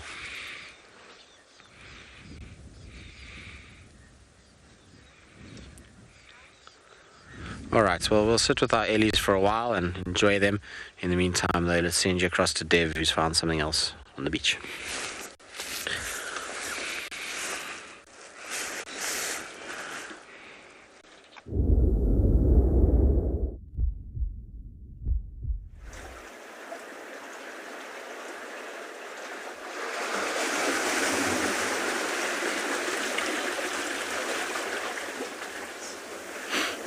Guys, welcome back. We've just found this super cool little ocean cave here. It's a micro cave, but still very, very cool. And there's a whole little rock pool, little ecosystem in here. And Igor is just going to move so that he can come and see all the little critters. You've got really big limpets on the sidewalls here. A really large periwinkle. So these are kind of like the sea snails. Well, they are sea snails. And if you look on the side here, I don't know if in the sun or the shade's better for you. You go in the shade. This is like a mossy kind of algae that's growing on here. And the reason that sea snail's there is because it's eating this kind of, it's pretty mossy. Moss-like, I suppose is a good word. I don't know if you get sea moss. It's a good question. We should Google that later. And then in this crack down here, we've got a couple little mussels, a Mediterranean mussel here. And as these rocks get closer and closer together, there's a whole lot of growth happening up there. You can imagine that's quite protected from any would-be predator that is trying to get in there. So things like mussels, I can actually see jeepers. 10, 15 sea anemones that are living there. There'll also be a lot of water forcing and pushing its way through that gap. So a lot of nutrient will be coming through. So basically what I'm saying, if you're a mussel in your next life, a little gap like that's probably a good place to find yourself. What else can we see in here? This whole area down here is pretty much that. Periwinkle is moving actually. That's pretty cool. So you can see how lifted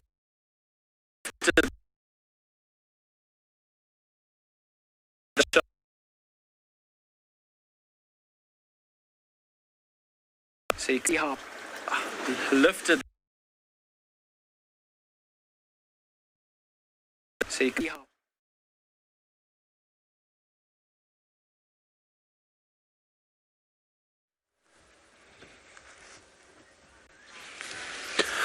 Alright, unfortunately, seems like a little issue with the Cape, and so you're back with us opposite side of South Africa with a herd of elephants. Imagine a herd of elephants walking around on the Cape Town beach. It would be quite interesting. It would be the proverbial cat amongst the pigeons if that were to happen. I think there would be much panic on those beaches if a herd came rumbling down through the sand. Anyway, Ellies are still digging, still just doing Ellie things as we would expect from them. I'm hoping where they're heading is towards like a little muddy wallow area. Now that muddy wallow has been dry for a while, but with this bit of rain that we've had today, there's every chance that there's a bit of mud there, and we might see a little bit of mud bathing.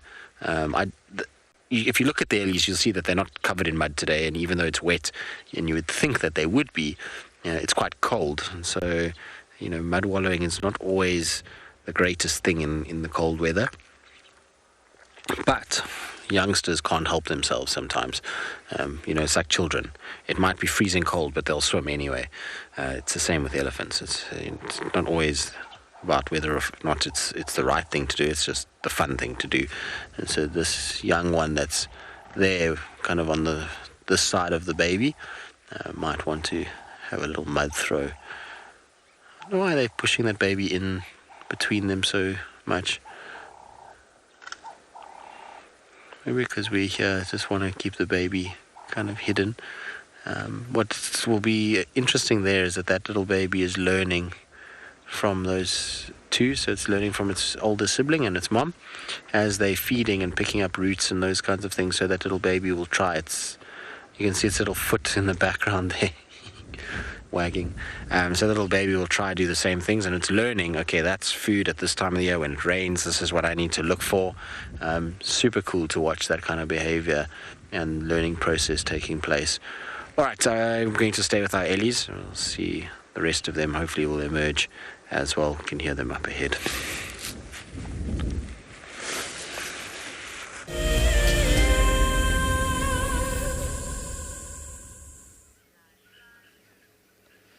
We're still sitting with the buffalo, and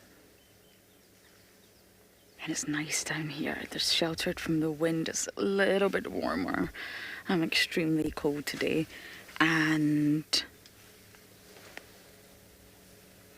we're just watching them all. They're heading north through the dry riverbed, and it is believed the lions are somewhere around. I love just sitting listening to buffalo. So that's what we're going to do. Listen to all the birds and the sounds of these huge bovids.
beautiful. I just love to be sitting here surrounded by all of them. So we're going to do that a little bit longer.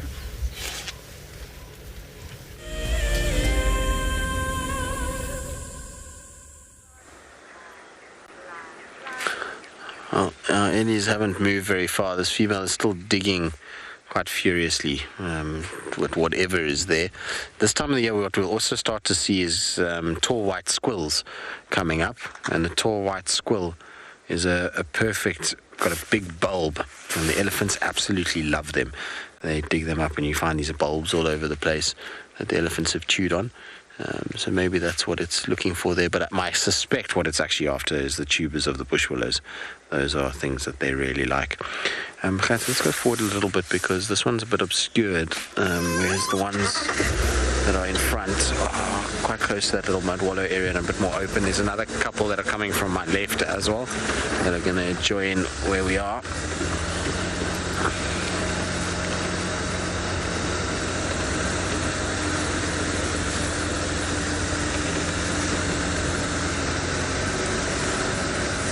Not a lot of mud, but there is a bit of mud, and there's a charging little baby. Is the pole not in the way, hey? Oh, we're good. Right. Let's see if it comes down. Yes, I can see you're a very big elephant. So scary. Look at it coming down. Now what? Are you going to come play in the mud?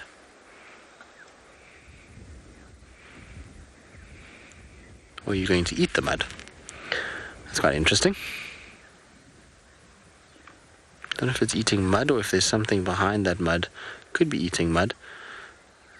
They sometimes will eat soil, certain animals. If they're lacking in certain nutrients from their diet, they'll chew on mud, and those kinds of things get a nutrient element that's in that. What are you doing, little one?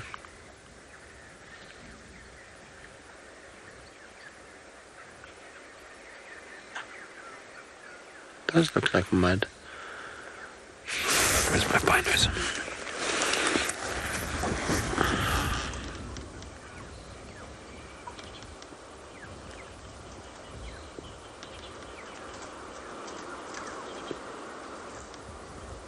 It's definitely eating mud.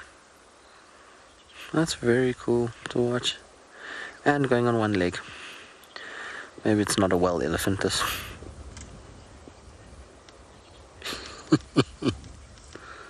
What are you doing? You can see the mud actually falling out of its mouth now.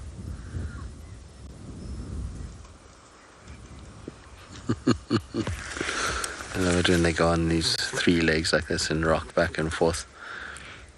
It's so cute. What are you doing, you silly such? You're going to fall over now from doing all these little acrobatic maneuvers that you're doing. And look how wrinkly it is. It's so wrinkly on the side of its body. It's still growing into its skin. What are you doing? How cute is this?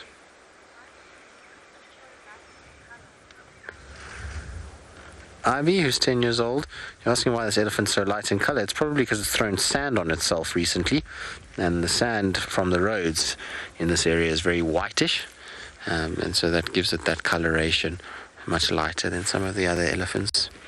And if you heard that thunder as well, that doesn't bode well for the next little bit. No, Mom, come back this way. We want this little one to stay. This little one has got full of beans. So cute.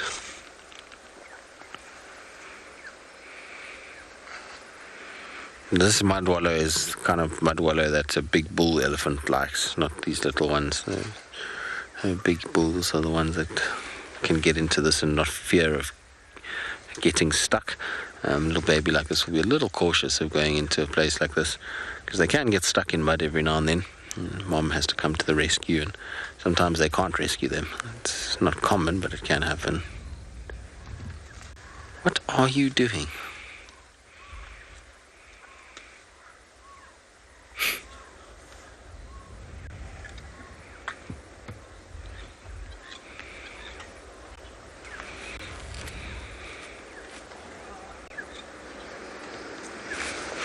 trying to see what it's eating, like what, if it's just sucking the mud or if it's actually feeding on it.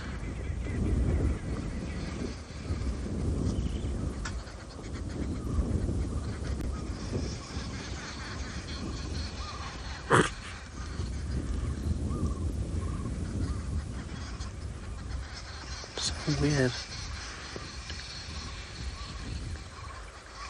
It's definitely bits of mud that it's picking up.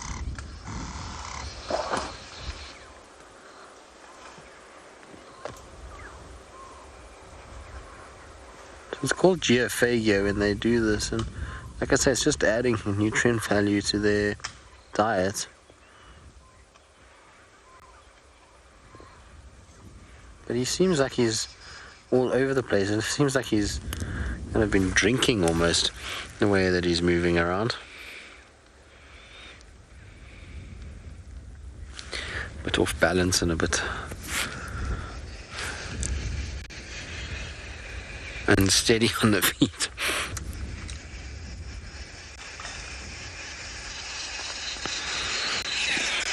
Okay, we can hear you, Aramark Babblers.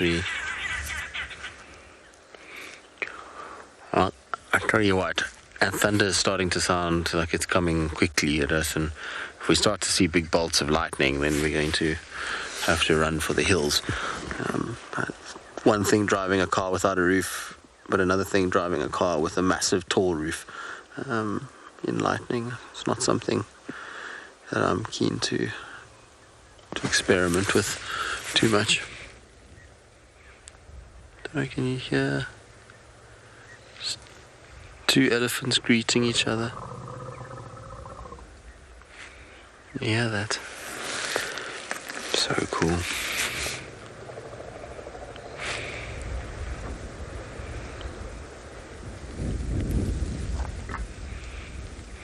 There's two ellies behind us that have just greeted each other, and that's that grumbling you're hearing. I'll go forward a little bit.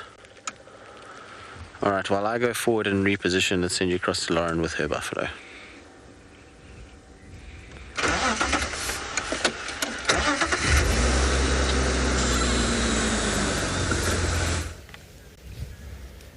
A drunk elephant, now that is really something. Once believed, of course. From Amarula, or Marula.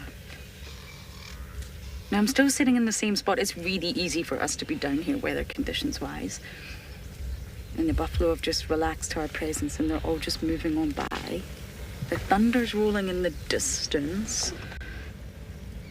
I think we're in store for another storm tonight.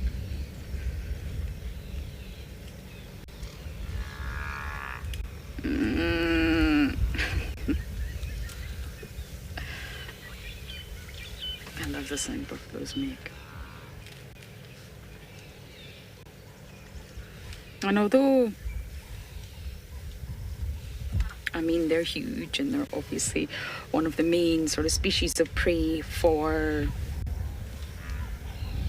lions,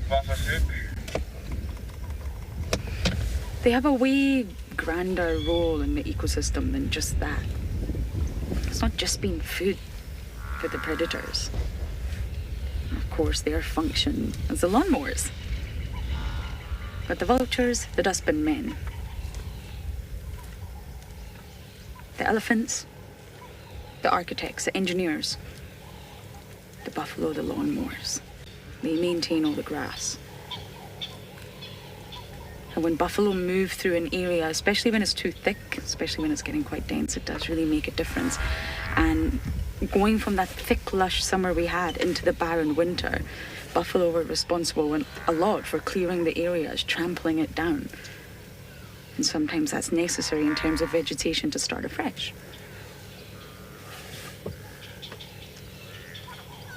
It's key that they do this, especially in areas like this. And they're bulk grazers, so really that's what they're doing. They're just eating. They're not trying to mow the grass, just in case anyone was confused. They're just feeding. But as they move through, naturally, big herds like this with the size of them, they're just going to trample the pastures down.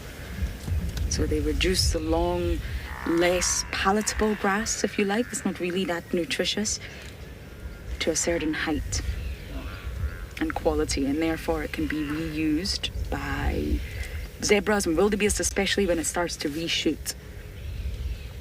This is actually called grazing succession. So they're starting that phenomena, and these guys are the ones that are responsible for it. Oh, what are you doing? That's not the grass you're eating.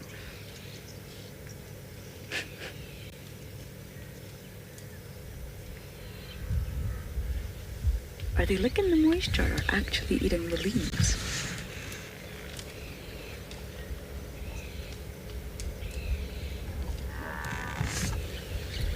I think he's just licking the moisture off the leaves.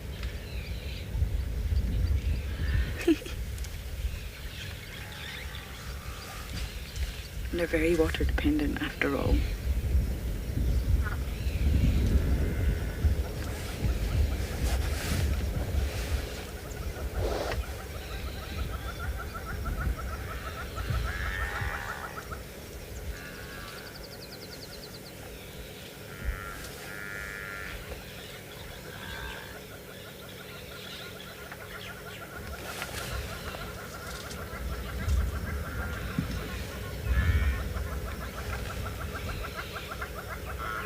Can you hear that thunder?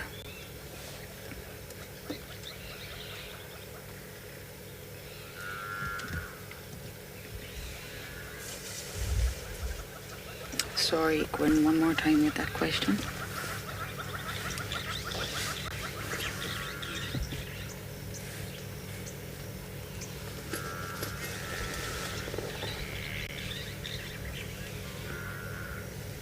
I actually don't know, Harry. Do all herbivores chew clockwise? Very possibly. I'm doing it right now. Very, very possibly, I have to say, I actually don't know. And of course, there's a difference between just being a herbivore that potentially grazes or gleans to being a ruminant that has to constantly chew the cud. Fascinating question, and I do not know the answer.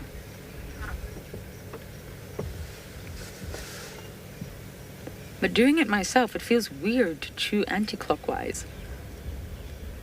I look ridiculous right now. I'm so glad I'm not on camera.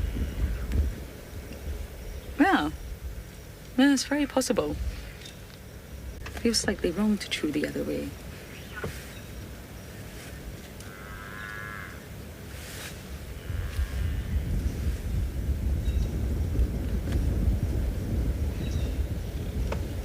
Now it's approaching 5:30. It's getting gloomy. It's getting dark. I wonder if it's worth just braving coming out of the Mulwati and just maybe scratch around for the lions.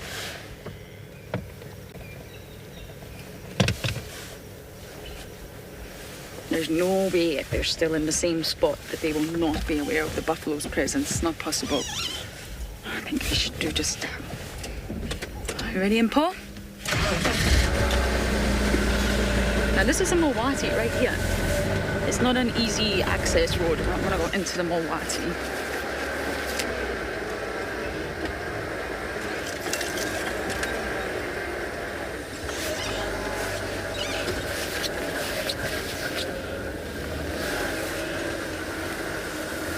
I think I just lost comms there. Did you get anything, Impa?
here at the Advanced Rifle Handling Challenge, which is actually lots of challenges in one to gauge the contestants' skills at different distances and different speeds. This is probably the challenge that the contestants are the most nervous about. So let's get them locked and loaded.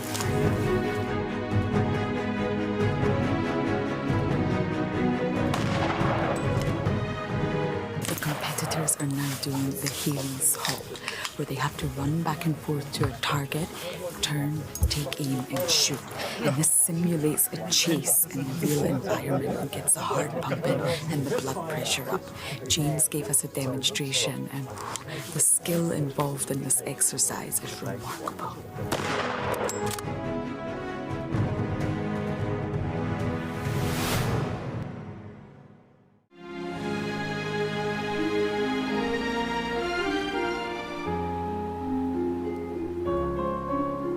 You are cheeky. That was a brave decision.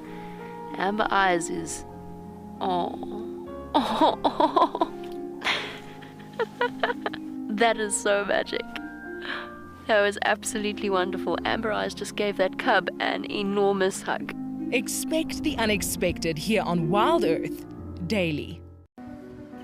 Delivering 6 hours of HD wildlife content live every day is no small feat. It's a massive team effort, and we all rely on one another.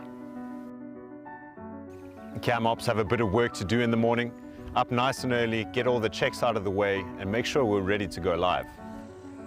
Helping others fall in love with nature brings meaning to what I do. It's also a lot of fun.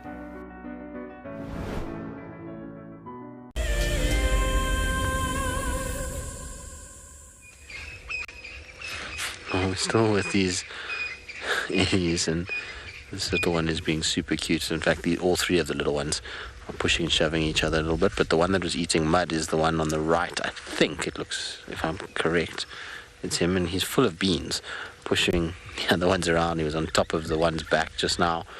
He's having a whale of a time, trying to make everybody see that he's the biggest and the baddest of the group. There we go, up on his back legs again, onto the other one's back. Quite common to see young elephants doing this. It's almost like a way of asserting dominance over one another, is by climbing on each other's back like this. Obviously that's a mating technique as well, much later in life, and while he's little now, eventually it can lead to that. But I don't know what this little one had for lunch, but clearly whatever it was too strong for him. The behavior is suggesting that. I was saying to Khat just now, I was like, I wonder if it ate a mushroom or something and it's having a little psychedelic trip, and that's why mud and rocking on one leg seemed like the best course of action. I'm not sure, but certainly got lots of character, does that little elephant. Fortunately, they've gone behind a bit of a bush now. Wait and see if they come out. The rest of the herd looks like they're heading sort of straight westwards, which will be nice. They should pop out onto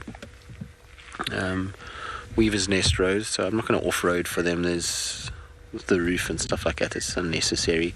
The visuals, while they're not amazing, they're also not terrible.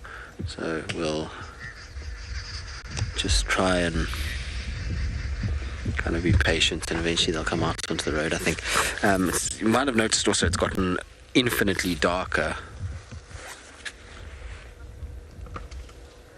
Logan, no, baby elephants don't disappoint. They're always cute and make everybody happy. I've never really seen anyone that hasn't enjoyed a little baby elephant. I mean, I've seen lots that have not enjoyed big bull elephants and cows, but tiny little babies, pretty much everybody that gets to spend some time with them is pretty happy to spend time around them. It's amazing how dark it's gotten all of a sudden.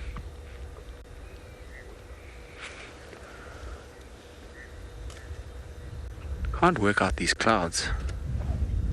If you look at these, look how fast these ones are moving, and they're going straight north, and the whole big bank of cloud is going the opposite direction. So strange. front weather. Like I say, Dev needs to come and collect his weather and take it back. This is not the kind of weather we deal with here. we like to have sunshine. I'm a firm believer of hot weather. I like hot weather. This kind of stuff when it's cold and like front and no, just not for me. Not a big rain and cold weather person.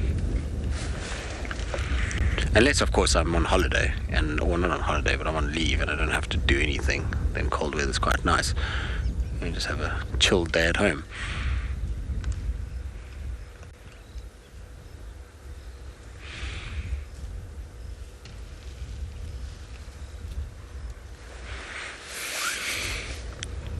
It's crazy how fast some of these clouds are moving.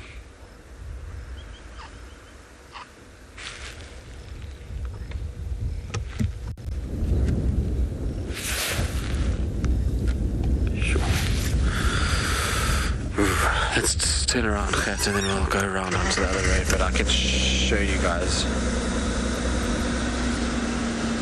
I didn't hear a word you just said. Sorry, Gwen, my radio's gone completely soft. I don't know if it's water that I've gotten in it now. So while the engine's on, I can't hear you at all. I just heard Mana, and that's it. Did you hear what Gwen said, Kat?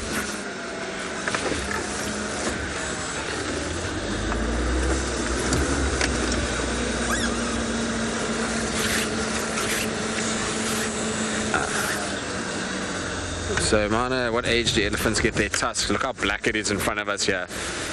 Ooh, doesn't look nice. So, about 4 years old, Mana, you'll start to see Ellie's getting their tusks. I don't like the look of these clouds. When we get these big black clouds like this and the temperature dropping as suddenly as it has, it can sometimes even be an indicator of hail. Like I say, black clouds like this, always ones that I worry about. Being caught in a hailstorm, everybody, just so you know, is not fun. I don't know if anyone out there has had that experience on an open game drive vehicle, but if you have, you'll know just how not fun it is. It's can be a pretty devastating thing to have to deal with. I once was caught in a storm back in 2010, a big hailstorm, and luckily got guests underneath the car, so made them lie down on the floor underneath the vehicle while the hail pelted the car and did all kinds of damage. But some of the guides didn't have that much forethought to do so, and they ended up getting themselves into a pretty precarious position, and they came back to the camp and it looked like they had honestly been in a fight with Mike Tyson. The guests and themselves had welts everywhere, black eyes. Not funny when you get caught in big hailstorms, so let's hope that that's not the case. We haven't had, it wasn't hot enough, although yesterday was quite warm in the afternoon, so it's possible, but I'm hoping that we're not going to get any hail. Also looks like it might just maybe bypass us. It's kind of swirling around, so we might get lucky and not get too much coming our way. But you can see if you look at the Ellies and you watch the clouds in the background, how fast they're moving. It's pretty insane to see.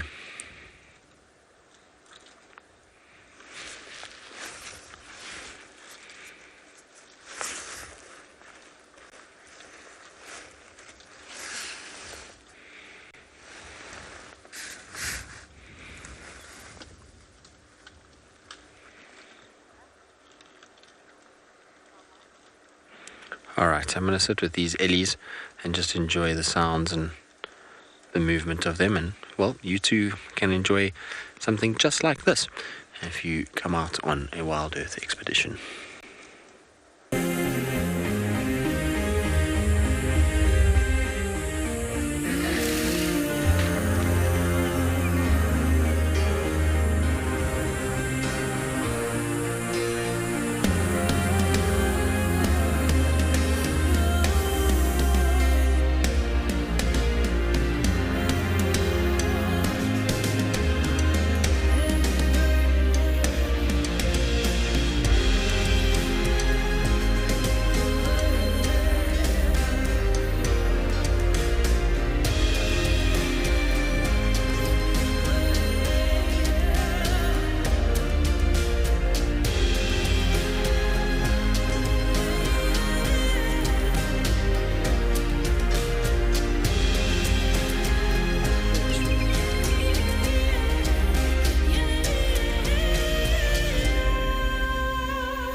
was just going to show you what is rolling in from the south, actually the southwest.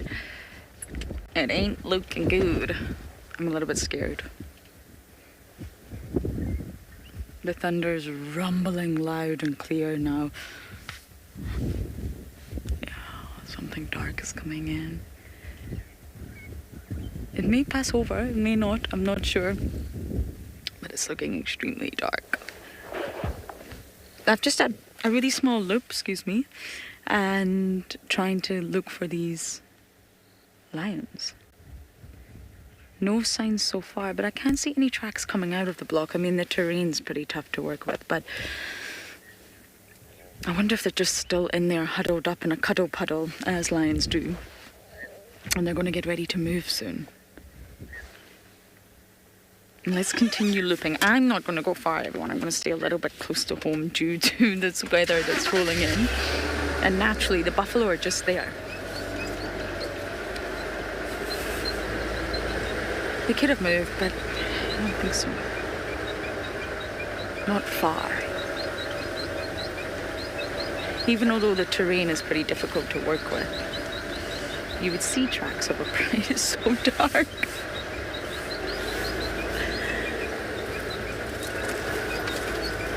I hope Tristan is not too far away as well. I don't actually know where he is right now.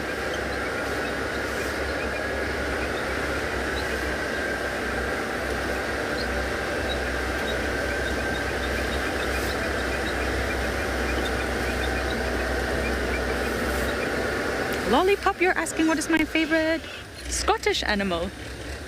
Is that right? Oh wait, in case that really is not the question and I've just completely made it up in my head. No, it is right, okay. Oh! That is a great question. 2 probably. Haggis.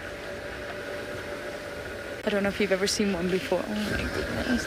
But it is a 3-legged animal that lives up in the north of Scotland. And we do eat it. It's our national delicacy. And it looks like a cross between a sheep, a goat, with a little bit of cow thrown in there. People have actually fallen for that before. Haggis is not an animal. Let me just clarify that. Anyway, it's made up of animal, but it is not a single animal. On a serious note, a basking shark, although it's not entirely Scottish, but large populations are found of... bless me.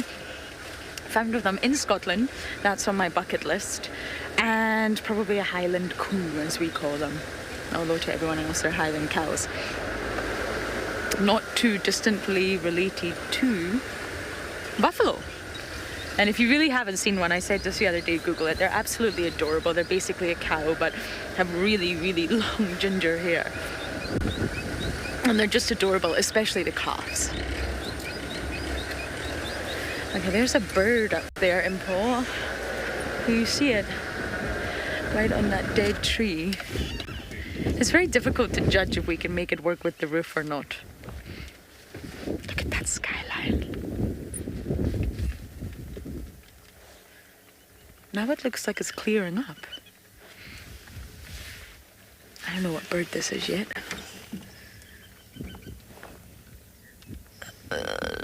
Still can't really tell. Could be harrier hawk. Looks a bit miserable all the same. Oh, is it a tawny? I think it's a tawny. A miserable, soggy tawny. Could be the one that Tristan actually saw. But look at that sky. Maybe this is just going to pass over and we're not going to get rained on after all. I think I'm just going to be quiet for a moment or two because this skyline is really quite spectacular.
All of a sudden the skyline has just got incredibly beautiful and I can see blue skies.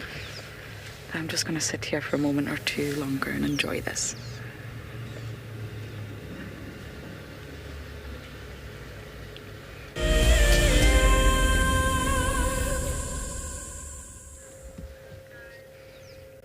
We're just admiring the skyline here. It's incredible. So atmospheric.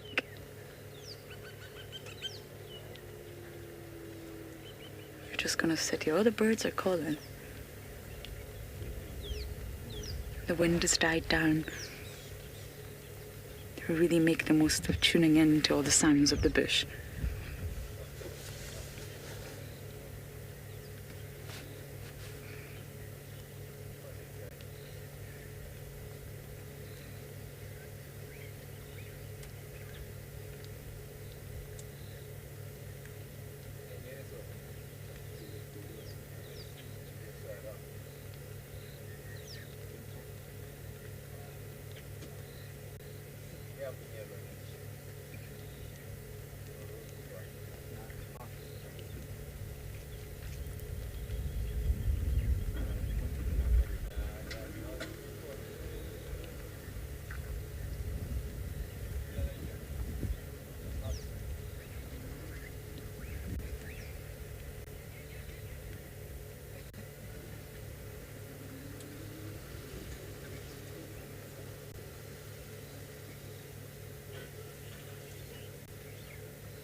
Isn't this just spectacular? Okay, I'm going to begin my search now for the lions.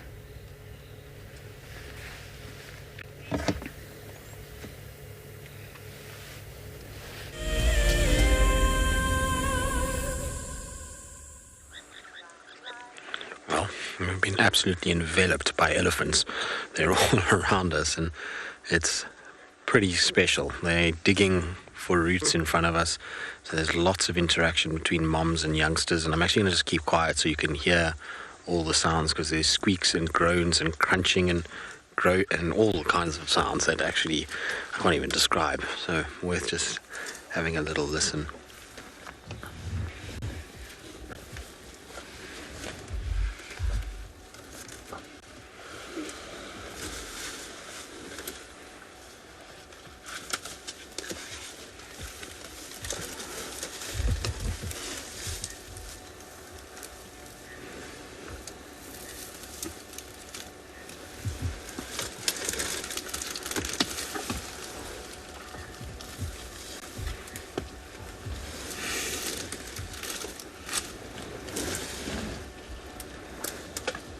Be in this close proximity to Ellie's is super special.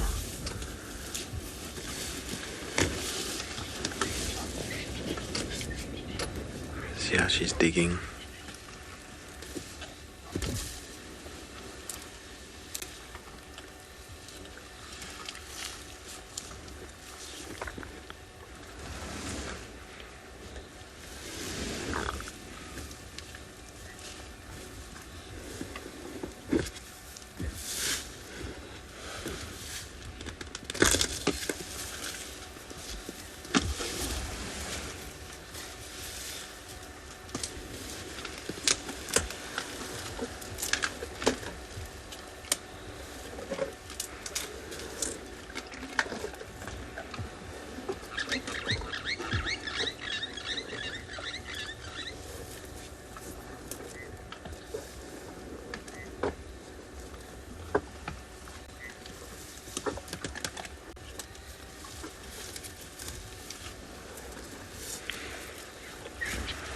Little one, are you going to come say hello?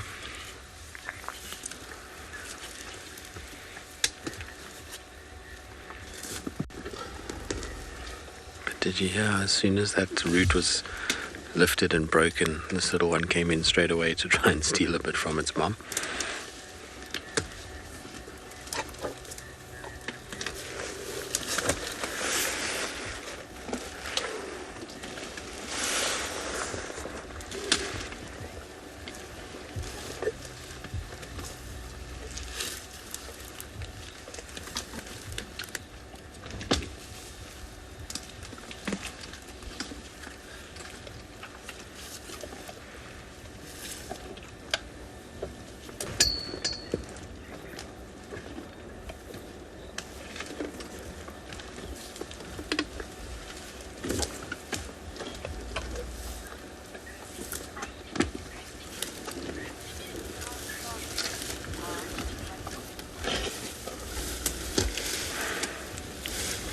And it is amazing to see how strong they are, that they're able to break these roots.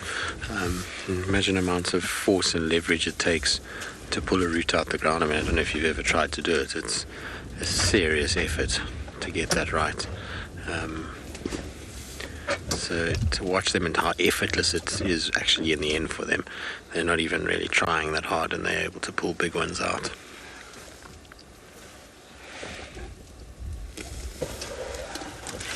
But this is what makes our off-roading so difficult, is this digging that they do here, because then the grass grows over it and you have no idea that there's a hole, and you go plowing into it. Now watch this little one, how it'll use its head to lift the roots up and then break it and then start to feed.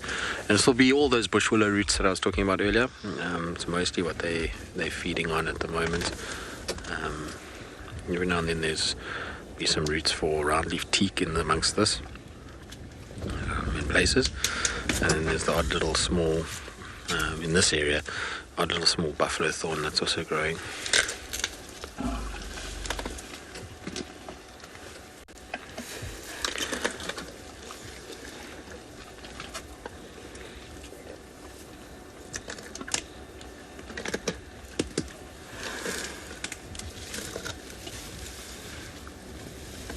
I hope you guys are getting the sounds of them feeding as well. Such a cool sighting. It just goes to show when you're a little bit patient with these guys and you park a little further away and just wait, you'll eventually get what you're looking for, and you'll get these intimate sightings like we're getting now, which is amazing.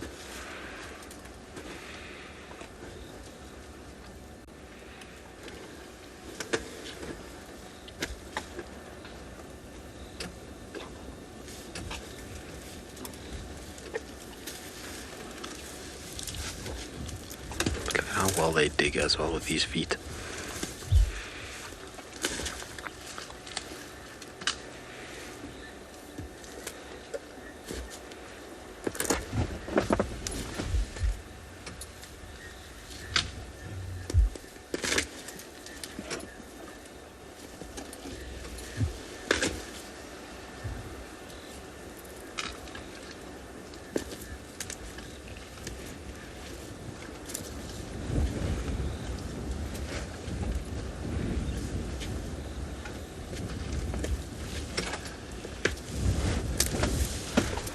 Just a little root that came up. Sometimes when they pull, you get these long ones that pull out of the ground.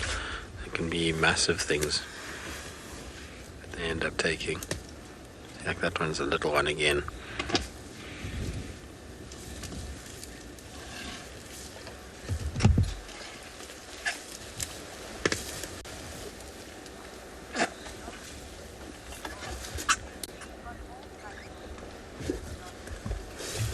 Lottie is 10 years old. No, Lottie, so not always all types of roots.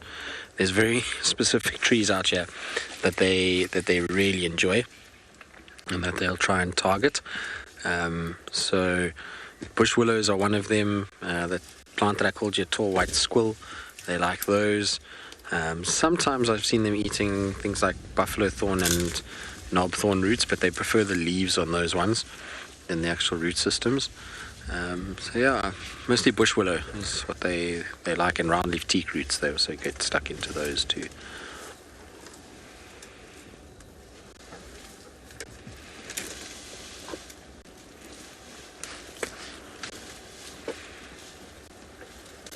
It's amazing that she's happy just to sit right in front of us. I mean, she's no more than, I'd say, 5 meters from us. It's just very chilled, not worried about us, even when the wind's blowing a little bit and our flaps of our tent, which is what I call the roof, are flapping every now and then. She's still very, very relaxed. It's a privilege when you get to be with Ellies that are like this.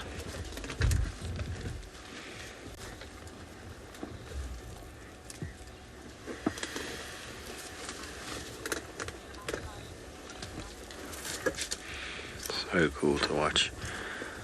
And a little bit of pinkness coming through on their skin from a bit of sunshine that's bleeding through on the western side underneath this big storm cloud. And so we're going to sit here and just enjoy that beautiful dappled light and the sounds of these Ellies.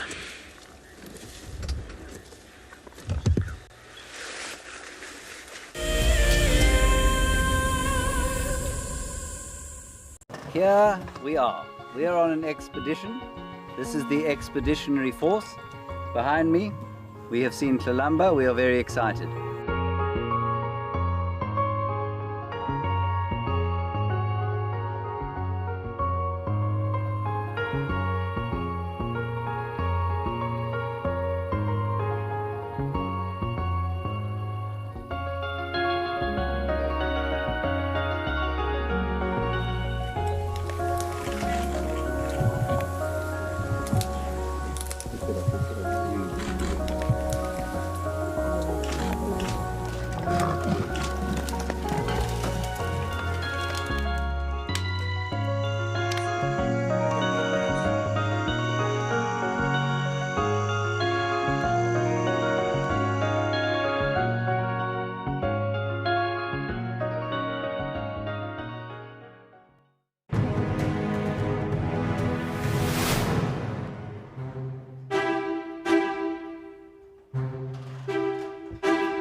Competitors are in the room behind me right now for the birding challenge, where they have to look at pictures and identify the birds and then separately listen to bird calls and identify them. But it's not easy. This is going to be the toughest one.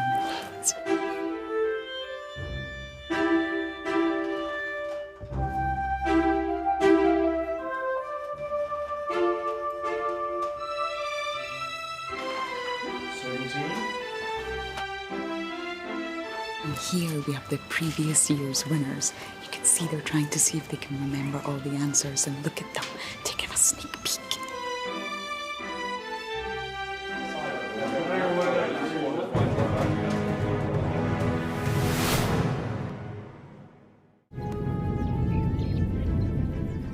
Oh, it's going to be in trouble now. Oh, this is unbelievable stuff. Here comes a hippo in too. Go, Impala. There's a hippo coming in. I can't believe what we're seeing here. This is what we normally see in East Africa. It's all over. Hippo leaping at the crocodile now. Everything's gone underwater. Expect the unexpected here on WildEarth daily.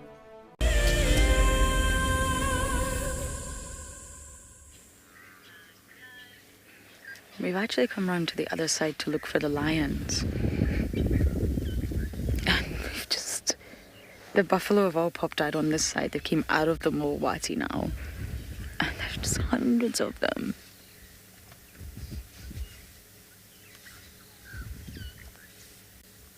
Some people think that lions have moved southeast. These buffalo have moved northwest. So I'm really not sure. I'm still going to keep looping around though, but I just thought this is quite spectacular. Looking at all the buffalo like this. They've really covered some distance from where we first found them until now.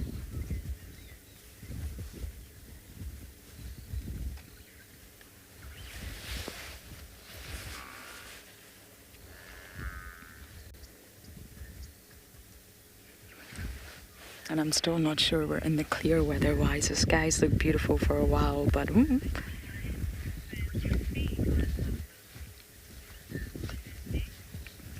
Melinda, you would have to ask a lion that question.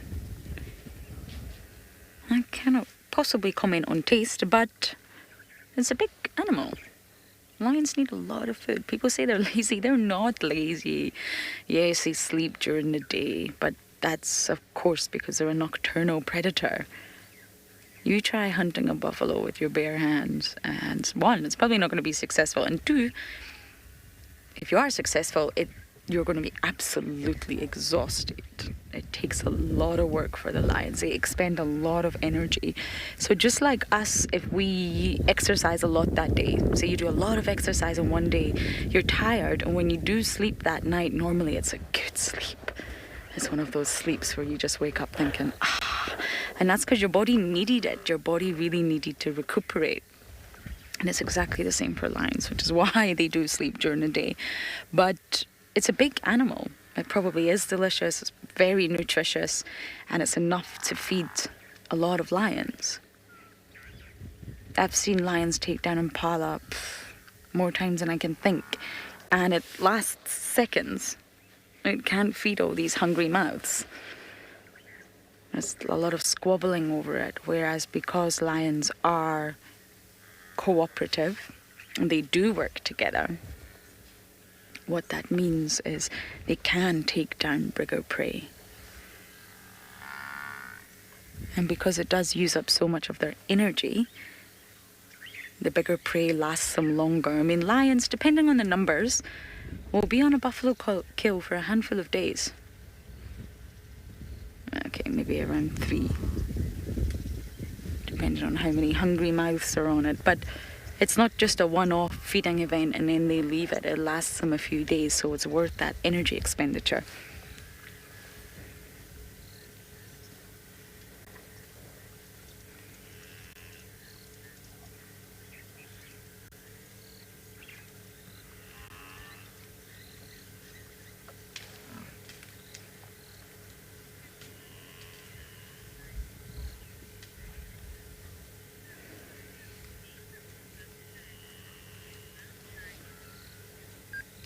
Luna, you're 9 years old. Sadly, I don't really have an answer to your question. I'm afraid I don't. It's hard to count them. So you're only sort of guessing. But in the Sabi sands, maybe a couple of hundred. Definitely larger herds in the Masai Mara, when I spend time up there. But here in this area, the herds do get big. I mean, this is a big herd. They definitely don't get as big as up there, so I would say maybe a couple of hundred. I think 500 might be pushing it. It's a great question, Luna, but I don't really have the answer, I'm afraid. But anyway, the herds are big. It benefits them to be in a big herd. They're heading towards Gowrie Dam, so if you are dam cam watchers or anyone's got their eye on the dam cam, I think they're going to arrive there at that side.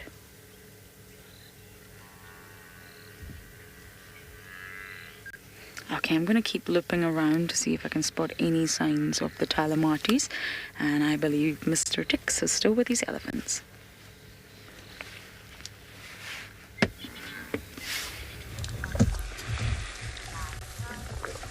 Well, while Lauren looks for the Talamatis, we're making a new friend. He's just decided to leave us alone now, but came and was almost putting his head against the front of the car at one point. Yes, hello, you little naughty sausage. You're full of beans. Also the most wrinkly little forehead I've seen in a long time. Isn't this cute? What are you up to? Are you having fun in front of the car here? Yes, you're so intimidating. I can see that I'm going to need to move right now for you.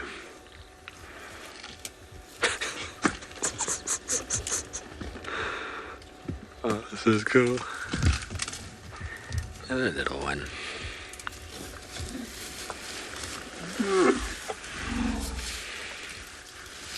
Okay, but you can't go under the car. You don't fit. Yes, off you go.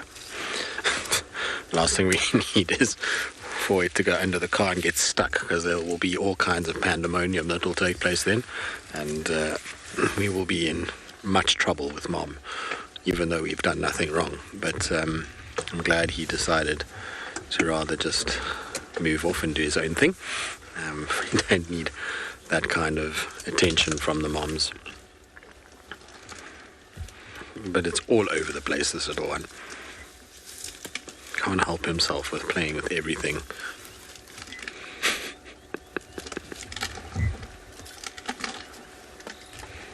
I wonder if it's the cooler weather is just making him full of beans this afternoon. You see something that a lot of people don't realize is just how important the siblings are in the raising of these little ones. Everyone always gives credit to the mothers of elephants, and while the mothers are really the authority, the siblings are hugely beneficial. That sibling has just relinquished food for this little one to mess around and try and work it out itself. So as the little baby came, it just let the little baby come in and have a little feed and look around. If it was a situation where it was an elephant of the same size and wasn't its sibling, you'd probably find it would push it off and defend that little patch. But with the fact that it's got a younger one and the little baby's around, it will allow the little baby to come in and feed and learn, which is super special. So there's this protective instinct of the siblings, but there's also this nurturing side that the young Ellies have for their little ones that are their little brothers or sisters. Still not quite got this trunk down yet.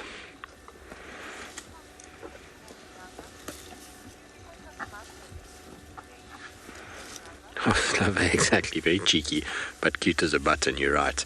It doesn't get much cuter than that. Having an elephant baby come up to you at that proximity is pretty special, especially because the moms did not even bat an eyelid. Not one of these adult cows even turned in our direction to see what we were doing. They were just like, okay, you're welcome to. Now watch this, watch, and listen to what's going to happen.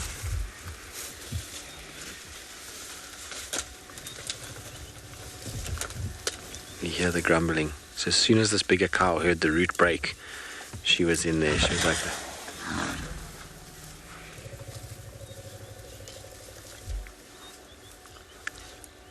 you see how they're trying to, each one is trying to push the other one out the way to enjoy the spoils. Amazing, isn't it?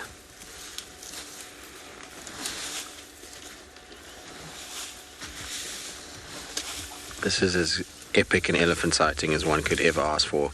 We've got proximity, the audio, everything about it. It's just special.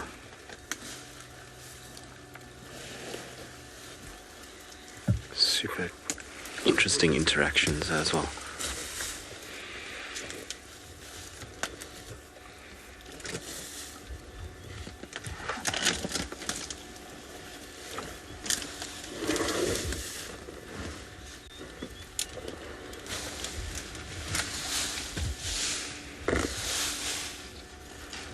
I know I'm not talking that much, but I think in this sighting everything is just speaking for itself. And the audio of the Ellies is as good as you'll ever get because of their proximity to us. So it's worth you guys just enjoying the sound and the sights. I don't really need to add too much. I think the elephants are doing all of that for me.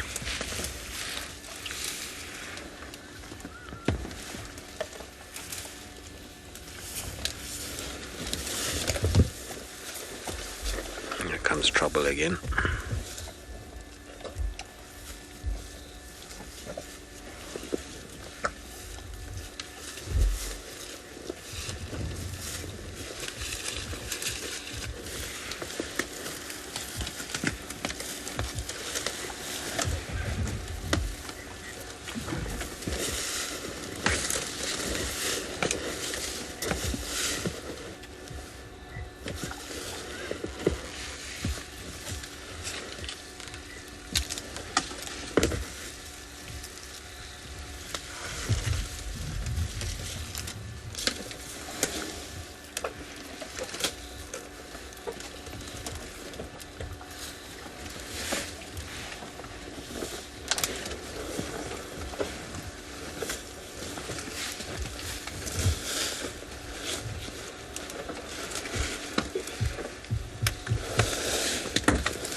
Granny Mary saying the sounds are so incredible that you feel like you're in the car with us. Well, that's what makes this just so special and so epic in many ways, is that we have this ability to not only capture sight but sound and transport people from their living rooms or wherever they are in the world to feel like they're experiencing a wild situation. And I think there's a lot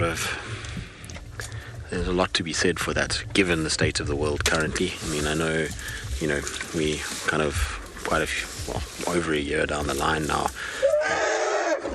Okay. In this pandemic, and there's still people that are in lockdowns and all kinds of things. So if this can transport them away from that stress and strain of that life that they're having to lead, then this is a very, very special thing to be able to do. And like I say, sound sometimes can be that much more important than sight. I find the ability to hear things, because we don't often pay that much attention, to be super important. These cows are being bullies to each other today.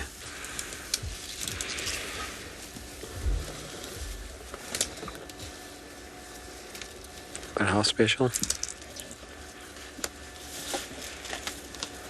This is the kind of sighting that I wish everybody could have, because it doesn't matter how bad a day you've had or how great a day you had, this will still make it that much better or improve your mood that much more. It's one of those that just has everything that you could ask for out of such an incredible animal.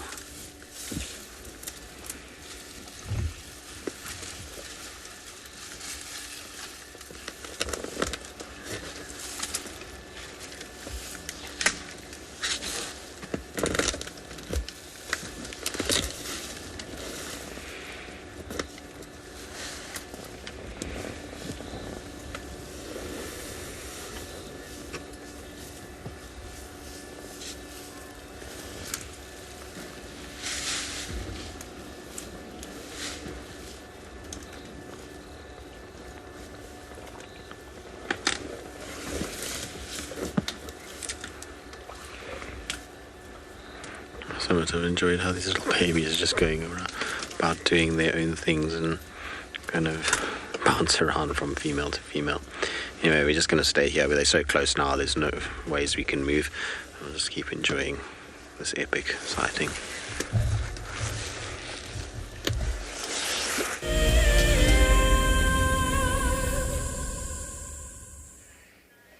I got them. Hello, ladies. I mean, it only took me... last station, please come again. all day. Mike, I've got the Ngala, the Talamati Pride moving north on Vulture's Nest. Hello, ladies. Oh, lovely. Thank you so much. Yeah, I'm gonna try them tomorrow morning. Confirm they have something or they just run apart. Mobile North, interested in the Inyari. Okay, copy. Thank you so much. I knew it. I knew you guys would be very close to these buffalo. Yo, there's nothing quite like when a lion walks past your car that close, I tell you. They're so much bigger than a leopard. Hello, I've missed you guys. Yes.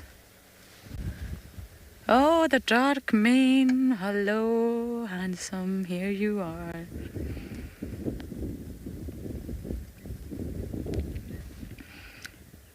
It took me a lot of work to find you guys. It's really nice to see them. I've got to know the Talamati Pride really, really well.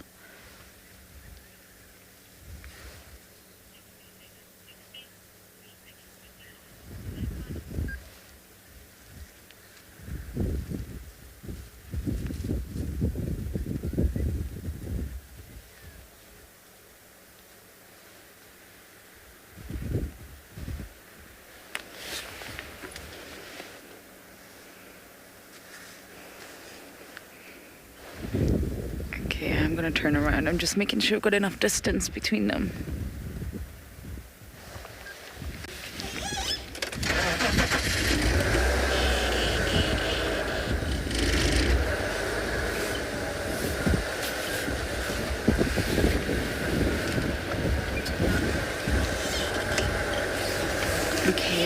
keep following the lions for now.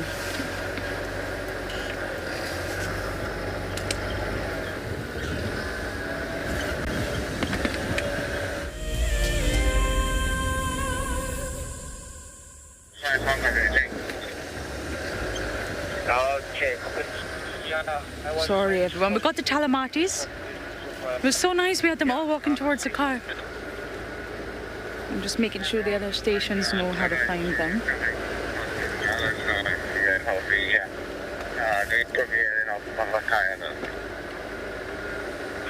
Okay, I think they know where they are.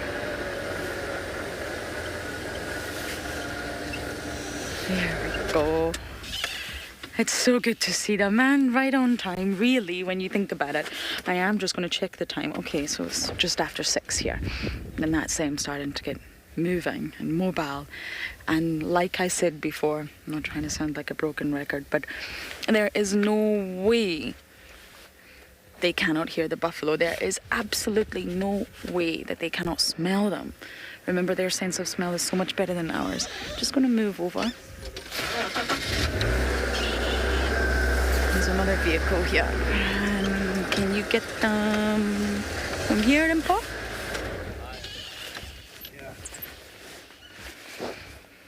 See, they're listening. They know exactly that there's buffalo.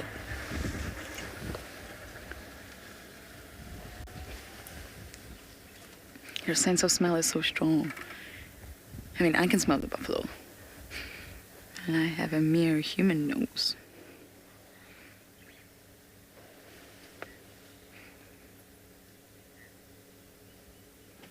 Dirk means interested, aren't you, boy? Hungry?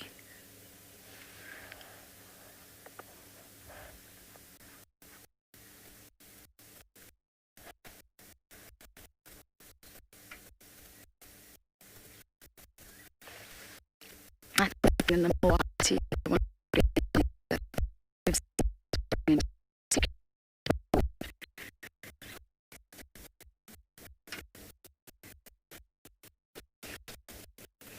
we all tease Dark Mane in camp because he is just so special. He's like our big teddy bear. But he's a survivor. I mentioned this the other day when I saw him on my first day back. Think of what he's been through and what he achieves on his own. Yes, he follows the Talamati ladies, of course he does. And he also achieves a lot on his own. He's regularly on his own, well fed. On the dam cam, he was seen jumping on the back of an elephant.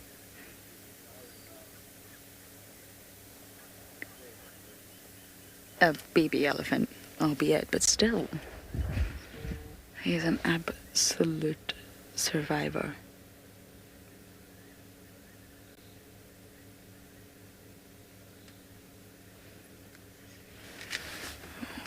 Okay, we're going to reposition in just a moment.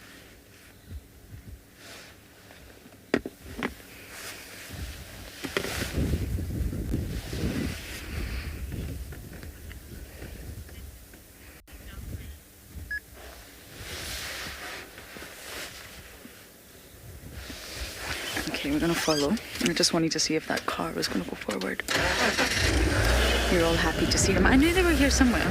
I knew it. From where Tristan had them this morning, there was no way they were going to have moved so far from... My dims don't even make a difference. Wendy needs a massive overhaul.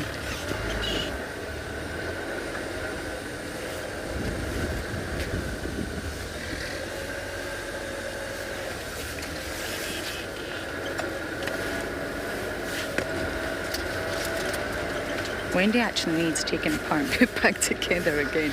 Don't you, Wendy?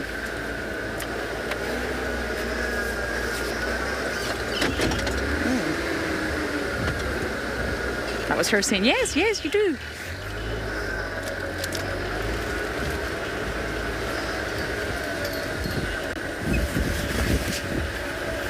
I try to avoid using my brights around any animal, but naturally my dims don't really work. But my spotlight works today. You know, that's fabulous news within itself. Okay, I'm just going to pull a side up here and we'll give you a view of them. It's not the entire pride. I think I only counted 6 or 7.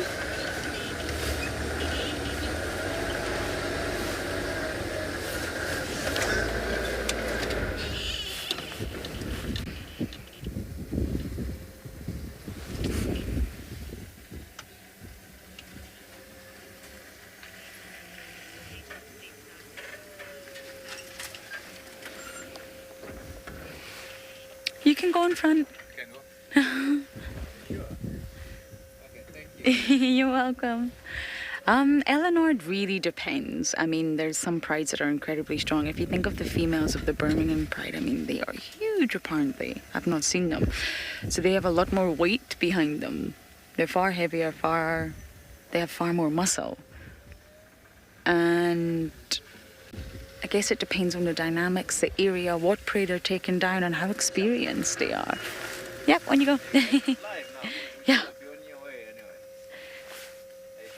So it really just sort of depends on so many dynamics at the end of the day. But obviously the more of them there are, the less sort of risk to injury. But there's been examples where only, I think, 2 or 3 lions take down a buffalo. Lone lionesses can take down wildebeest.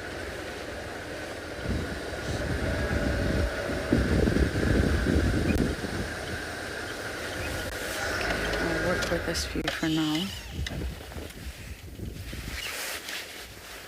So I don't really have an answer, Eleanor, but even just 2 is better than 1, if that makes sense. And once the prey species is on the ground, be it a wildebeest, a giraffe, a buffalo, once it is actually on the ground, then the lions will always have that advantage, just tackling them to get them on the ground. And you get different sort of specialized adaptations across the board. I mean, even those lions in Namibia, the ones that live in the desert, they're very sort of different. They don't need as much water, and their hunting techniques have adapted to a completely different environment. So naturally, I found my lion, so I am not going to go anywhere.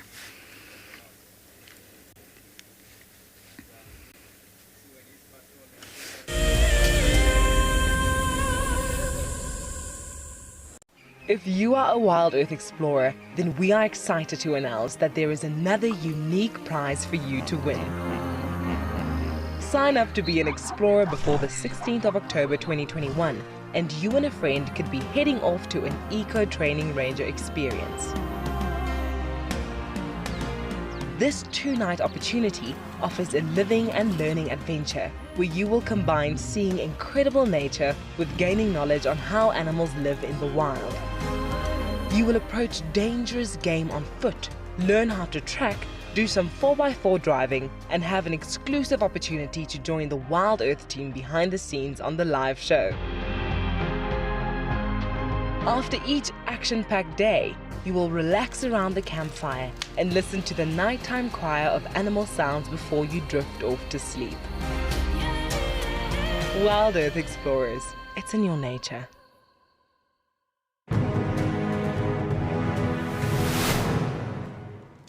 And I turned to Shaw and I saw that she had this panicked look on her face. Either she was afraid that something had happened or she was afraid that she was going to miss out on something. But instead of her missing out on those lions, we drove up next to them and I switched off the car so that she could hear what was going on. Now, these lions had killed a kudu, and she could hear these 2 cubs, both 8 months old at the time, busy pushing and shoving each other out the way to get to the best parts of the meat. And the mom was lying just to the side in the shade. Now, I'd known that before losing her sight, Sean probably knew what a lion looked like. But I really wanted her to know what this lion looked like. So for the first time in my guiding career, I started to describe to someone what a lion looked like. And I found that, I started to notice things in that lion that I'd never seen before.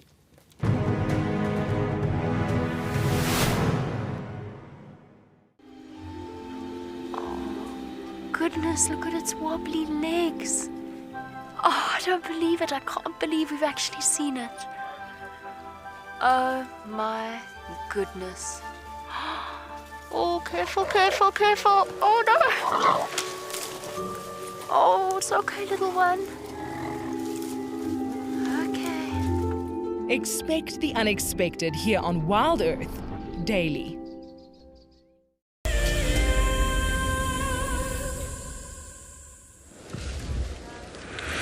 Well, still with our Ellies, and they're still doing Ellie things. One's having a little suckle now, others are still digging for roots. Everybody seems pretty relaxed at this stage.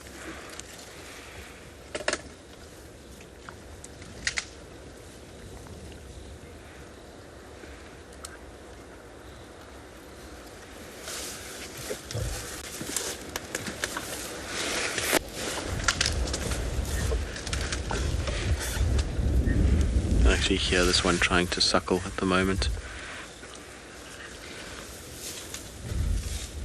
When mom's had enough, she'll move, and then the little one unfortunately doesn't have that a chance. It might go around to the other teat, try to suckle off that one, but it will depend on the mother. If she wants the little one to suckle or not, she'll allow it and kind of lift her leg slightly forward. If she doesn't want it, she'll move her foot and kind of walk, and then the little one will have to break off like she just did right now.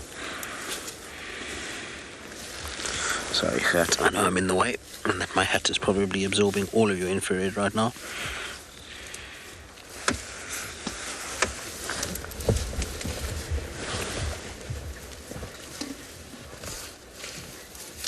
Noah, who's 8 years old, you're asking, am I not scared being so close to these ellies? No, not at all. These elephants have got no issue with us. They're not trying to intimidate us. They're not in any way, shape or form worried about our presence. So no, we parked far away and they walked to our direction because they were comfortable with that. And you can see they're busy eating. An elephant is a funny thing. When it doesn't like you, it'll stop eating. So when they eat like this and they're around the car and they let the babies come close to you without ever reacting, then there's no reason to stress. I am also of a firm believer that elephants are so in tune with their environment and frequencies of vibration and all of those kinds of things that I find that it always happens. Those that are really nervous of elephants and nervous around them tend to get the sightings where elephants are a bit jumpy and all over the place and can be a little kind of full of it. Whereas people that really enjoy elephants and are very relaxed often have these crazy sightings. And I think it's just because you don't really put out any sort of negative sort of display, so your heart rate doesn't quicken or anything like that. And ellies, I don't know why, I just feel like elephants are perceptive enough to know, okay, that's okay, this person is not worried about me, they relax themselves, and so we can be relaxed too. I don't know if there's any truth in that, just kind of feels that way. So, you know, sitting amongst them, for me, this is as relaxing and as chilled as I could possibly be. There's no ounce of stress in a sighting like this for me. I love sitting in a herd of elephants like this and watching this kind of behavior. It's pretty special when you're able to sit this close to them and just listen to them and kind of be absorbed into the herd. You almost feel like you're a part of the grouping when you sit like this.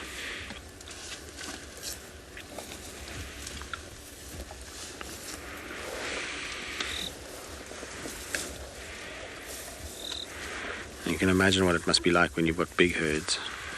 Amazing. Liam, how old do I think the little baby elephant is? So the one that's being naughty, I reckon it's already close to 3 or 4 years old. So it's not tiny. It's already quite tall. So yeah, about 3 would be my guess. Maybe 2.5. 2.5, 3 years old would be what I would say, but it's not a tiny baby. It's already got a little bit of height to it. And it's got, not only does it have a little bit of height, but it's got a lot of cheek as well. It's definitely a full of nonsense little elephant. I like it though. I like when elephants have got personality like that. It always makes for highly entertaining viewing. Gert, would you like me to turn a little bit more? You good? Yeah. Alright, cool.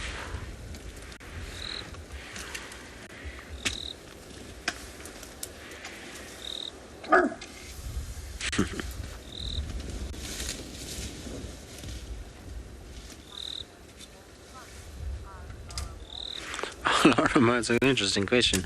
I mean, I've seen elephants gently stand on their own trunks. For what reason, I'm not sure. But I've never seen one accidentally stand on its own trunk and kind of give itself a fright. I've seen other elephants stand on their trunk though, and then there's much crying and wailing and moaning and pushing and shoving. But generally the trunk is out of the way, and so you don't get any major trunk foot incidents. Everybody kind of keeps their trunks out the way, out of the way of marauding big disc-like feet.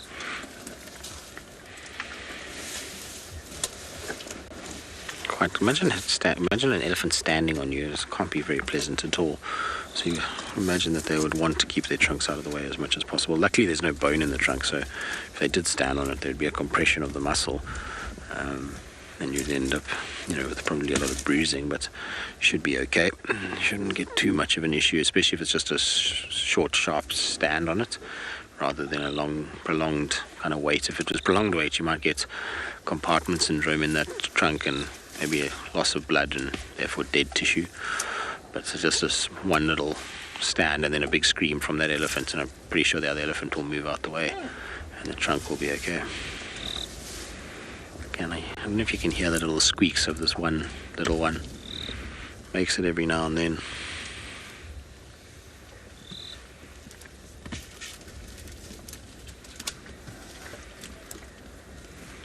You may also be hearing the wind too, which is kicked up again now. The nice thing though is that storm missed us. It was coming straight at us, and then all of a sudden it just turned and went back the way it came from. It was super weird. The skies tonight were very interesting. There was lots of counter movement in the different layers. There was a bit of sunshine at one point, moody, big, dark, black clouds, light, puffy clouds. Very, very interesting sky formations tonight.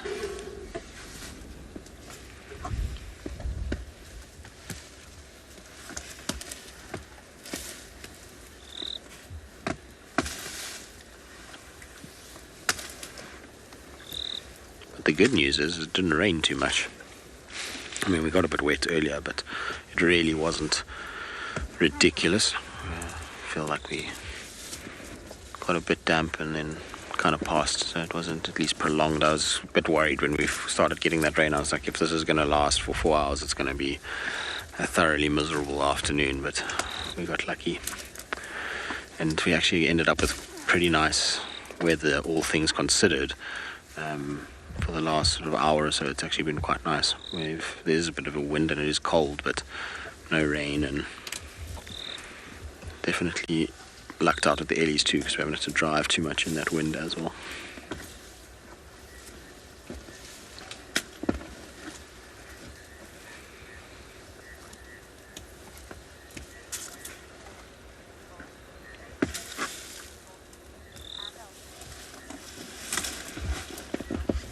Hayden, who's 14, you're asking if baby elephants need more sleep than adult elephants.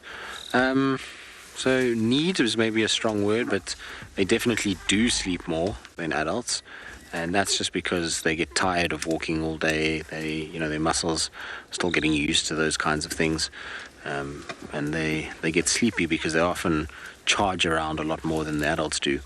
Remember, for a little baby, sometimes to keep up with the herd, it's got to take 20 steps to the 2 steps of its mom. And then they chase each other around, they play a lot, they in and out and up and down. And so I think they wear themselves out much quicker than the adults do. The adults, everything is slow and steady and methodical, whereas in babies, it's just chaos and all over the place. And so that's why you find that they get a lot more fatigued and tired, and so they tend to sleep a lot more because of that.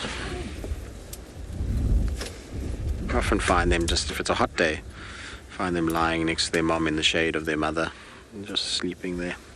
It's very cute when that happens.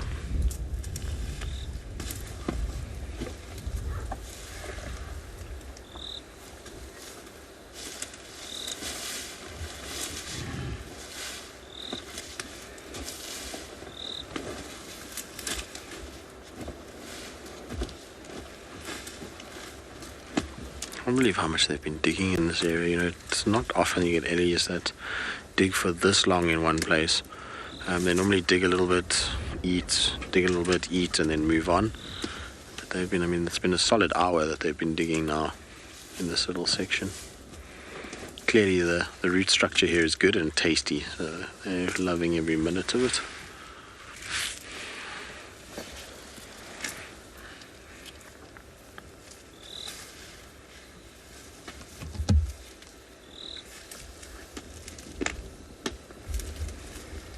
The night is quiet though tonight compared to yesterday evening. I think yesterday evening it was warm and that storm was brewing. It was just the perfect conditions for quite a lot of activity of insects and those kinds of things. Whereas tonight, much colder.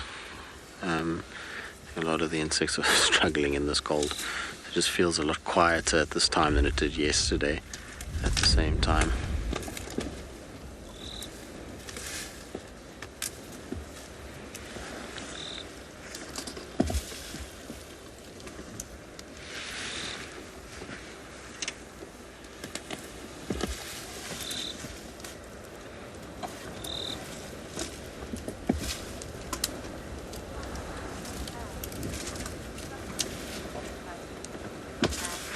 Yeah, it is a majestic sighting. It's a sighting that fills one's heart with happiness, I think. Well, in my eyes, at least. There's been a little bit of something for everyone. There's been behavioral things. There's been cuteness. There's been power in the display of breaking root structures like they've done. There's been, like I said, just a little bit of something for everyone. And like the big thing about it is that what's made it so interesting is the proximity and the sound that we get because of that proximity. And you guys at home will be hearing almost every chew of the mouth, every break of a branch, the movement of their feet when they're kicking, all of those things, plus the little squeaks and squawks of the babies. It's just made for a very, very, very cool afternoon with some elephants. And it just goes to show you, a lot of people might have seen elephants like that in the bush when we first saw them, and they were a bit obstructed and obscured and wasn't really a great sighting at that point. But just spending time and being patient will lead to behavior and understanding of an animal and then into something that can be completely epic. It might not have worked out like this at all. They might have just literally walked past the car and that was the end of it. But if you don't stay and you don't spend the time, you'll never get those kind of moments. So it's a lesson for a lot of people that come out here and think that after 5 minutes, that because the elephant hasn't done a flick-flack and a triple somersault and landed on one leg, that they're boring and they must go, well, not boring, but there's something else to go and see and they must drive off. All animals out here, the more time you spend with them, the more you're going to get out of them, the more you're going to understand them, and the more you're going to understand the bush itself. So spend time with animals, enjoy them. After all, a lot of you will have made very big, long, arduous journeys to get to where you've gotten to at a rather large expense, and so it doesn't make sense to rush around and miss out on something like this when you could just be patient. And I get that not sitting with elephants for 2 hours is not everyone's cup of tea. There's people have different interests, which I wholeheartedly understand. But if there is something that interests you and there is something that is special about being out here or special sighting, then just enjoy it. Don't feel like you need to be somewhere else. Often some of the very best sightings I've had have been in a direct result from being patient. So sitting here like this with elephants and all of a sudden like a leopard will soar next to you or lions will roar right next to you and you find them and it leads you to the next thing. So I always am a big advocate for patience and just enjoying what you have. A bird in the hand is worth two in the bush, as they say. All right, while we sit here and enjoy elephants, one place that is thriving with elephants is Pridelands. So take a look at what you can experience if you join the eco training crew at that side of the world.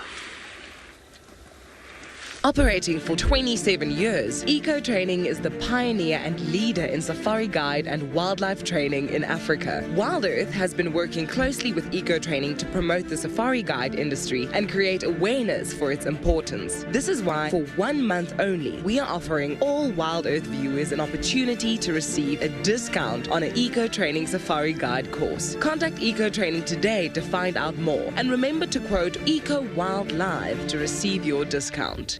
Oh, you won't believe it, but they headed in a completely opposite direction of the buffalo. And as I mentioned earlier, they absolutely know they're there. Without a doubt. The buffalo went northwest, lions went northeast.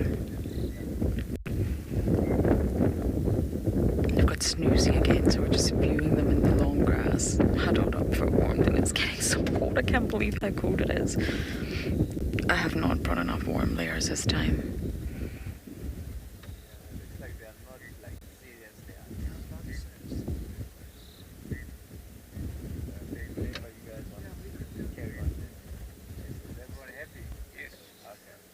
I mean, of course, they could end up turning and following the buffalo, but it just appears that they're not showing that interest now.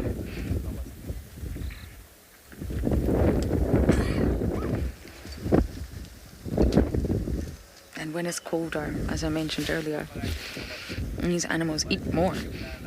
They need to eat more.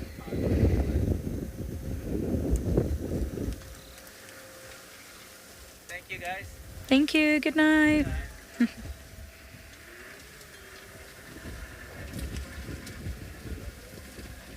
Everyone's very happy that all the Matis were found. Okay, I'm just going to quickly spotlight to see where everybody is. See if we can reposition. Dark means much further back. They're all scattered everywhere. I think we're going to stick with this position.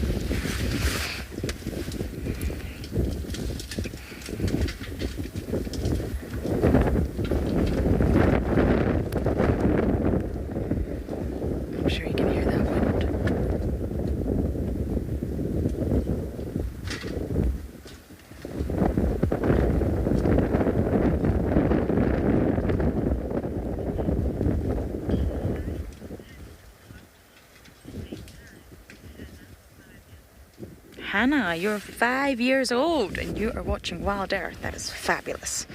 Hi, Hannah.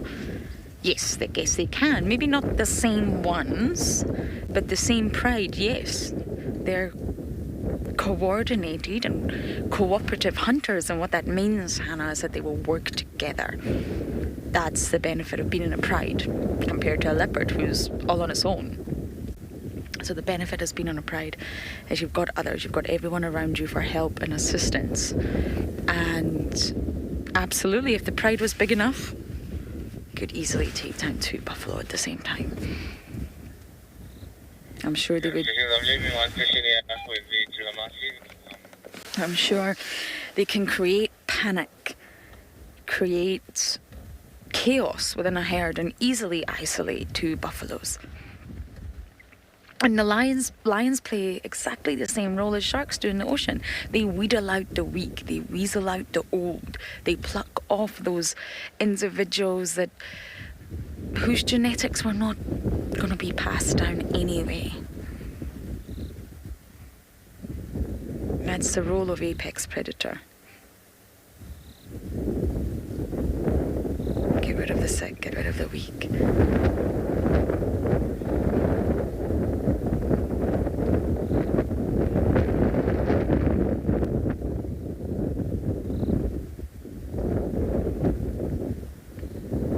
Actually dogs in Botswana that take down buffalo. Wild dogs. Can you believe that, Hannah? I've never seen it, but wow, that's really something. Okay, we're going to sit here just a tad longer as our Dalamatis snooze.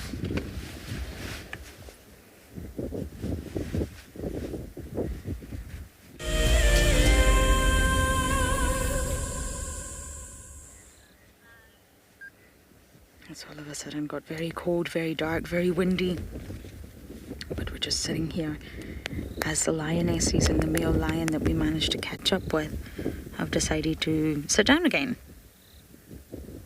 rather than head after the buffalo like I was anticipating. But although it is incredibly windy right now, we are just going to sit here for a moment or two and try to enjoy the sounds of the night.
so peaceful.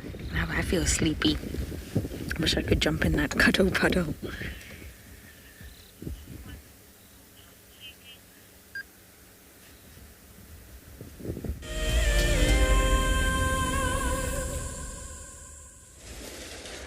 Well, we're still with our elephant herd. They're still just milling around us. They don't seem like they want to go anywhere this evening. And as long as they're happy to sit here, I'm happy to sit here. So we'll just continue to enjoy their presence. I hope all of you at home are enjoying it too. It's one of those sightings where I know it's been a long time with them, and some people sometimes get a little bit like antsy to move on, see what else we can find. And I know we haven't seen a lot of leopard lately, but in this weather, tracking down leopards is going to be hard work for the next little bit. And quite frankly, it's not like, I think it's half a tree. It's not like we haven't had a pretty epic sighting with these guys this afternoon, so I might as well just enjoy it for what it is and take it in and absorb the goodness that it is.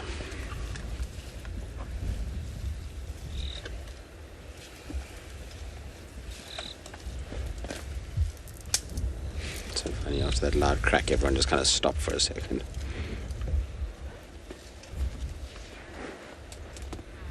Kai, it's all the time.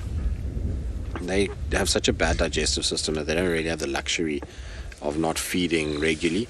But when it's very, very hot, then a lot more feeding will take place in early hours of the day and late hours of the day. So just before sunset, into the night, sunrise. When it's very hot in the middle of the day, they normally just try and find a shady spot and just rest there a little bit.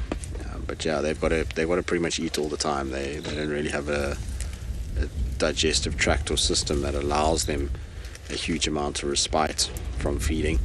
They've got to keep moving, keep finding food, keep doing what they need to do. Otherwise, this big, powerful body that they've got starts to wear down a little bit. There's definitely a heightened period of feeding around sunrise and sunset. Like all animals out here, they try and maximize the amount of time that they can feed, and if weather conditions allow it, they'll feed all day.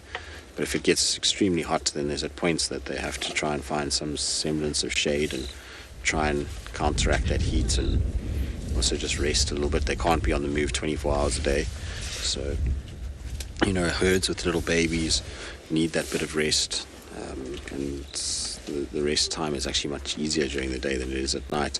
Imagine having small little babies and hyenas and lurking and lions. You don't have the eyesight of a cat to see that well.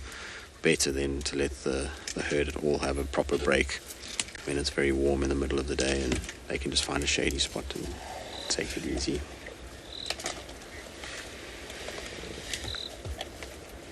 I'm actually surprised how light it is for this time of the day. As with the cloud cover, okay, little one. With the cloud cover, I would have thought it was going to be pitch black out here, but I can still make the elephants out, even though I can't see the monitor, so I have no idea what you guys are seeing, but I can make elephants out and kind of know where each individual is in front of me, which is pretty cool. I would have thought that it would have been much, much darker by this time already.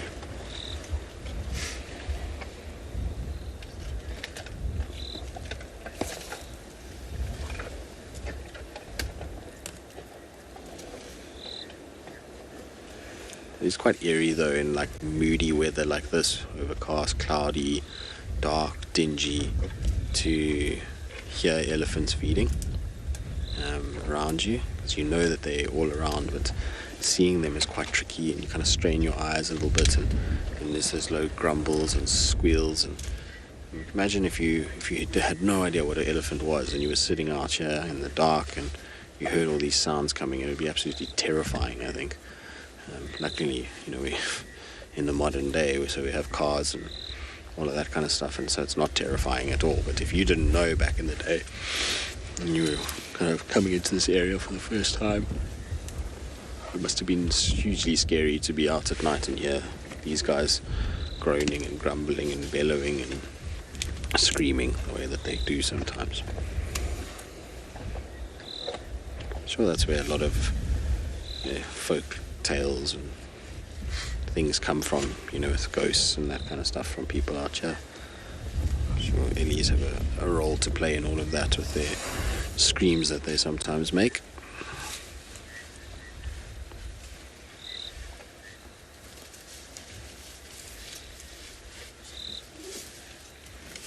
Actually heard a bushveld rain frog just now, which was quite nice.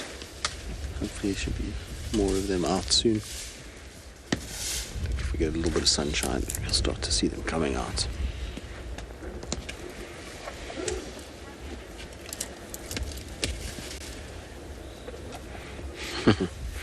Luca is 7 years old. Yes, I have heard an elephant sneeze, and I've been sneezed on by an elephant a few times, which is not so nice, Luca. This is not so pleasant. It covers your arm or your face. Not so often in the wild have I had that, but when I was younger, I spent some time in East Africa at an elephant orphanage where young elephants whose mothers had been poached were taken in and cared for.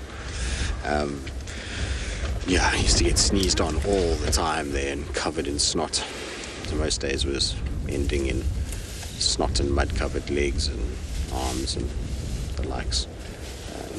It was quite a fascinating insight into elephants. Maybe that's why I always feel so at home around them and so comfortable. Just spent a fair amount of time with them, and they're such amazing creatures. I always just love the fact that I learn something from them every single time.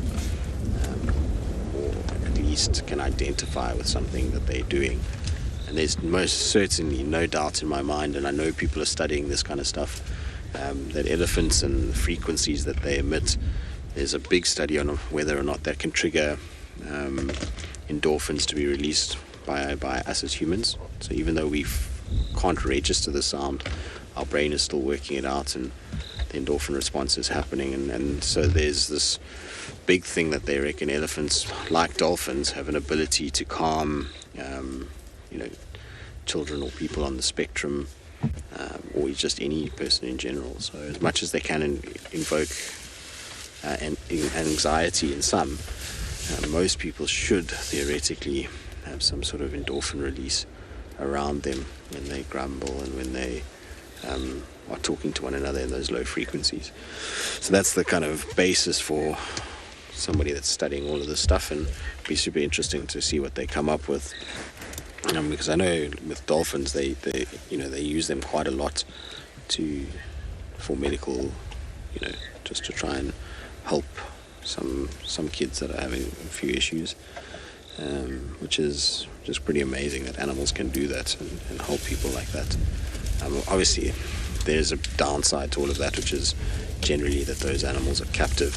But imagine if you could have a situation where you could have those kids could come out and do something like this and find relief in a herd of elephants. I think it would be just the most epic thing for those children. So hopefully they'll prove something about it, and hopefully it won't be to captive elephants.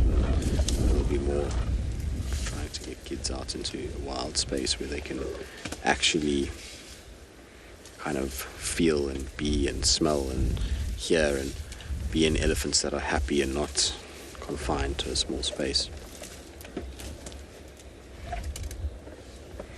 It's always such an interesting topic, elephants and captivity of elephants. I find it quite interesting, but we'll get into that a little bit later. For now, we'll just sit with these guys and see what they get up to.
the best part about being a guide is being able to live out in Africa's wild places and being able to share that with people. Of all the challenges, for me, the one that I'm probably the most comfortable with is the game drive. I think that's what I do most days, so that would probably be what I feel like I'd do the best at. Almost like someone's put little Lego blocks up there and made this perfect little sort of statue, and there's another one further along as we drive. One of the challenges I'm the most nervous about would probably be shooting. I think on the day there's always quite a bit of pressure and intimidation, always associated with it, but I guess we'll see how it goes. I hope I'll win this competition, but if I don't, it's still been an experience of a lifetime, and I've learned a lot and met a lot of really, really cool people.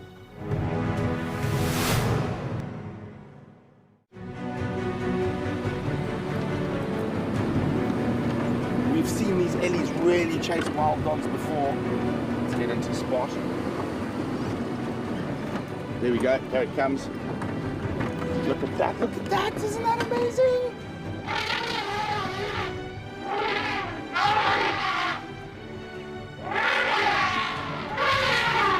Expect the unexpected here on WildEarth Daily.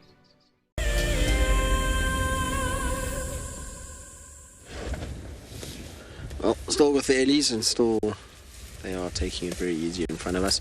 I was saying just now that, you know, animals that are in zoos and captivity and things like that, and elephants, so they've got very divided opinions on that, and I mean, I know people kind of advocate for zoos and things like that, and I personally, I mean, this is just a personal observation, is that I find zoos can be something that can be hugely beneficial to a lot of people that potentially will never get a chance to find any way of getting out into a place like Africa. But I just can't in my head get around that animals like an elephant and the size of an elephant, that they are in captivity. It just, when you see them out here and you see how far they go, and you look at the ranges that they move, an elephant in a zoo just doesn't seem like the right thing. It feels wrong to me. There's a few animals that I have this feeling about. So wild dogs is another one, and polar bears in places like South Africa where it's 40 degrees in the summer. It's just the wrong thing for those animals. It should never happen. And I know people do enrichment and all those kinds of stuff at certain zoos, but it doesn't change the fact that these animals need space and they need companionship and they need a herd, and so it just feels wrong when they're there. But the role that a zoo has in terms of captivity and elephants is that it inspires people, which is a big thing, because if a little boy or a little girl who's 4 or 5 years old or 6 or 7 years old goes to the zoo and sees an elephant and is completely enamored with that animal and starts to just kind of realize that there's this natural world and that there's this beauty and this opportunity to immerse themselves in it, then who knows where they go. You never know. That little child might become the next biggest elephant conservationist and go and move mountains to save the species. So, you know, that's the flip side of it. But like I said, elephants for me, I can't picture them in captivity. They're too big, too free, too everything. To put them in a space like that, it just feels wrong on every level for me. And you see it in them. I've seen elephants in zoos and even in, you know, small safari parks and things like that, where it's just this deadpan look about them. They just look depressed.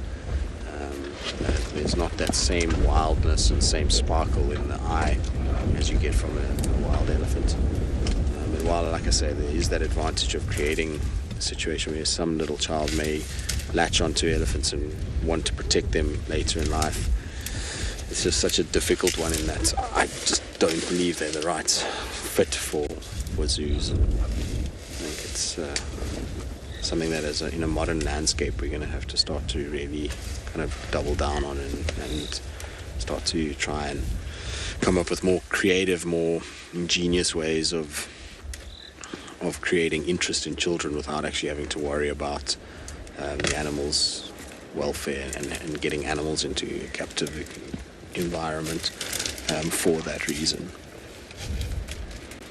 Anyway, that's my 2 cents. I'm not hating on zoos. Like I say, I feel like they have a place and they're able to, and from a smaller animal perspective and genetic diversity and genetic sampling and all that kind of stuff, there is a big place in that. But yeah, it's just some animals I just don't think should be or deserve to be in those situations that they get put in. Alrighty, we're still going to sit here. Like I say, I can't really move anyway. I've got an elephant behind me and I've got an elephant in front of me, so I'm stuck at this stage. I'm just going to have to enjoy it for a while. In the meantime, off you go to Lauren, see what she's up to.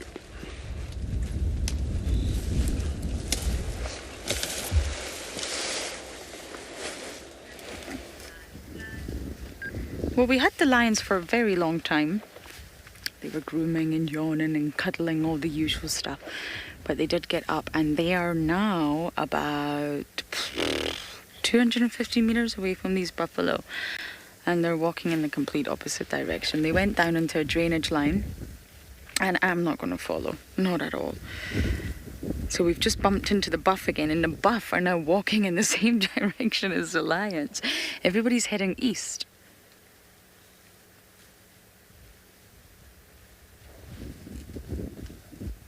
Do you guys know there's lions there?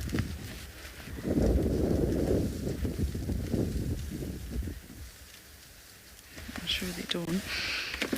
I'm just going to quickly spotlight and see around. You've always got to be very aware of what's around the car. Oh my goodness, there's a lot of buffalo.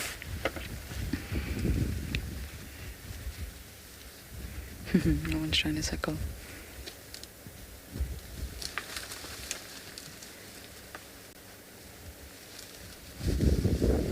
It's the same herd from earlier, I'm sure of it. It's roughly in the same place.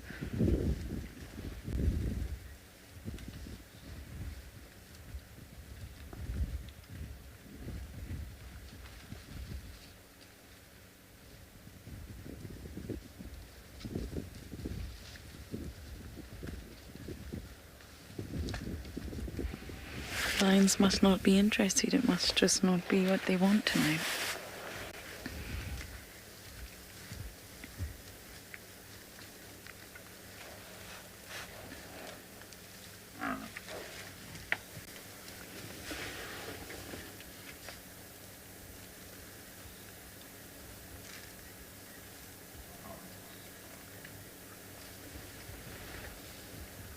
See how the eyes shine. It's reflecting from the infrared light, not a spotlight.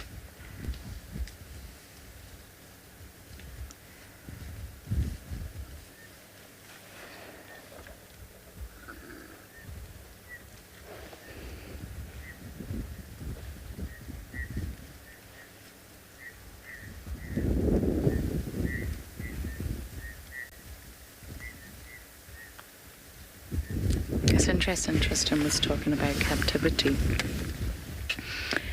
I've said this before, but I read in a book about phenomenology. It's a fantastic concept, and it's all about each organism and their own phenomena, their own little bubble, and how they each experience the landscape and the environment in their own way. No two organisms experience it the same way. And a quote from that book was, "What shines forth for a butterfly may fade into the background for a dragonfly." I love it.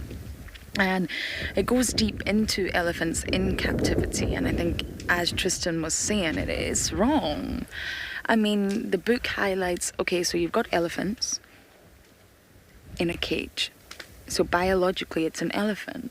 Yes, it's still grey, it's still huge, it's still got tusks, it's still got a trunk, it's still got big ears. It's still an elephant, but is it actually an elephant? That's what we have to ask ourselves. You've taken away its social structure, you've taken away its social interactions, you've taken away the one bond that makes an elephant, the herd life. It's so integral for elephants to be part of that dynamic. You've taken away their ability to roam, to migrate across the land, to listen to the matriarch, to learn from the matriarch. You've taken away their ability to play. Elephants learn. That's the role of the matriarch. And they're not necessarily born with that immediate understanding of how to be a mother. They learn. It's a process for these females. You're taking that completely away from them. You're just putting an elephant in an enclosure. So the book asks you, think about it. Okay, yes, biologically it's an elephant. Kids come to the zoo, there's an elephant. Yes, it's an elephant. But let's be honest, is it really an elephant? It doesn't socialize, doesn't interact, can't move, just breathes and eats. And it's a really interesting perspective when you put it like that. When you really think about it. I mean, Edinburgh Zoo, where I'm from, they had a polar bear moons ago. A polar bear! Yes, Scotland is cold. I know that. It's very cold. But it's not what the polar bears need.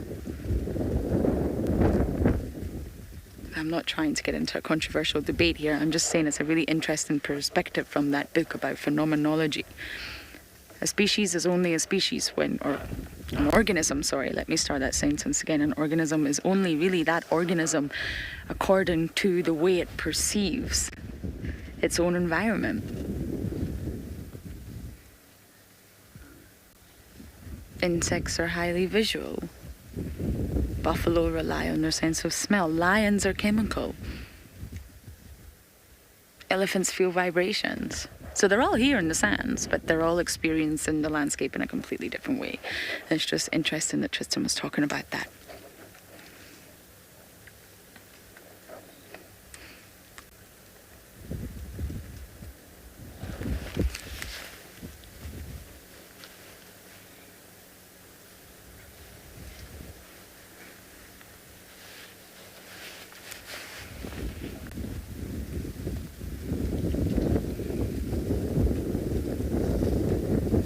I wonder if they're hunkering down for the night now. I don't know if they'll move too much further. They do need to rest. It's just amazing how close these two species are, predator and prey. They're really not that far away from each other. We're both on Central.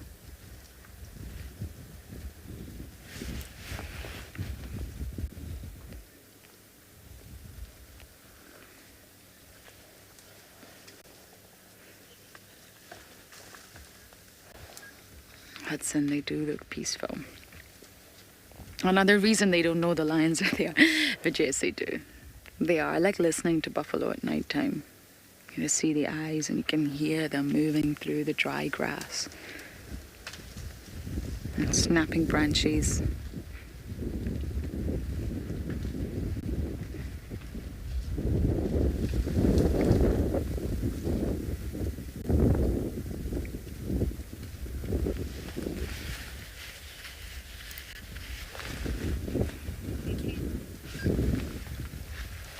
We're going to sit here with the buffalo a little bit longer.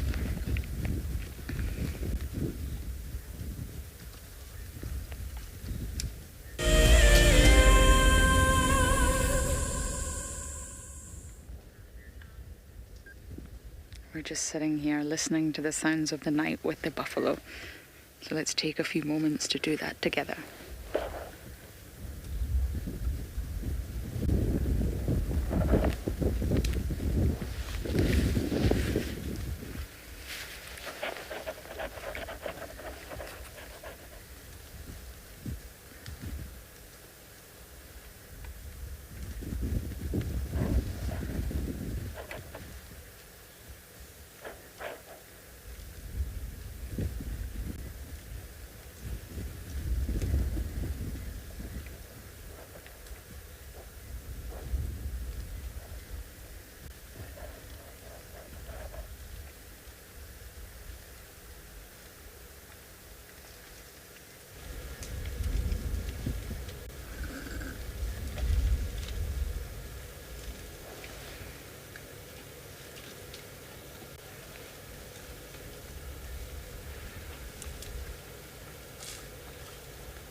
Isn't that lovely? The sounds and the snorts of the buffaloes as they hunker down.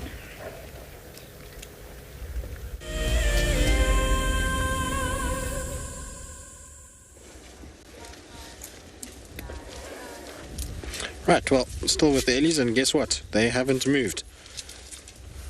They are still in exactly the same place, which is incredible to me. I've not seen this kind of feeding in a long time, where it's been just the same spot for so long. Normally what we find is that they move a little bit after this, but yeah, we at least have been spoiled that we parked where we parked, because they weren't here when we first parked here. They were walking to our right, and they just kind of turned and sort of came into this little area and ended up right up against where we were. And we were right on the edge of the area that they're digging, which means that they're not pushing us off. Sometimes if you over the top of the food that they want, they'll get a bit cantankerous with you and try and push you away from that, and you've got to move. So you'll see like the head will shake and they'll throw their trunk at you, and it's them telling you, hey, you're over my food, you need to move. So luckily we haven't had any of that display. They've been absolutely brilliant, these elephants, and have been so calm around us. It's been very special. All just worked. Sometimes you have those days where the sightings all just perfectly match and melt into each other, and the way things roll out just happens in your way. Being out here and having sightings and seeing animals and all these kinds of things there's obviously a skill element of the guides that you're with and their ability to interpret the area and know the area well and all those kinds of things. But there is a bigger slice of luck that's needed. You need to be driving the right place at the right time. You need the animal to move in the right way. All of those kind of things have to roll out for you.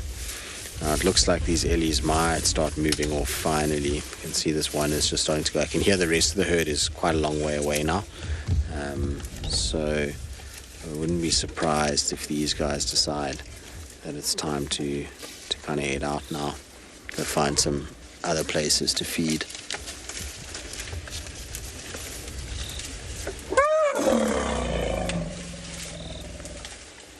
How awesome is that sound?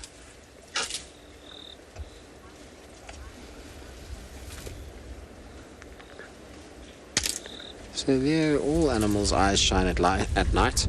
It's because they're reflecting the light of the infrared. So even though it's infrared and there's no actual light that's on, so Leo, right now I cannot see an elephant. I mean, I can see dark shapes moving, but I couldn't tell you which is tail, where's the head, any of that. So it's completely black for me, but the infrared is still a light source, and so when it's hitting a reflective membrane at the back of the eye, it's then pushing back towards us and we're seeing it, and you'll see that in any animal that's out here. It doesn't matter if it's a lion or a leopard or an elephant, even spiders, you'll pick up their eyes as well, with spotlights or with infrared lights. So it's a special little membrane in the eye that reflects light back towards where we are.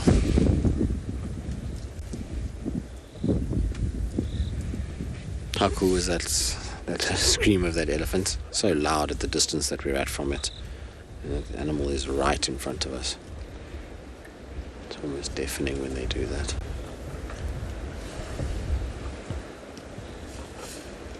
Gert, how many are left here? 2 or 3? 3. I can see one big one and another smaller one, but I can't.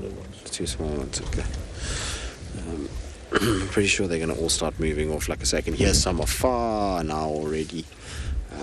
The rest of them will go. And this is probably the family group that's been bullied the most. Is it the female with the one tusk? I think it must be her. There's the one female here that's got the right tusk only, not the left one. She's been getting bullied the whole afternoon. Every time she digs, the others chase her off the digging site and they go and eat it. So I wouldn't be surprised she's just trying to see if she can get still something from this area, given that she was actually the initial one to come dig here in the first place. So she found like a little gold mine. She unfortunately had to relinquish her place and allow the others to come in.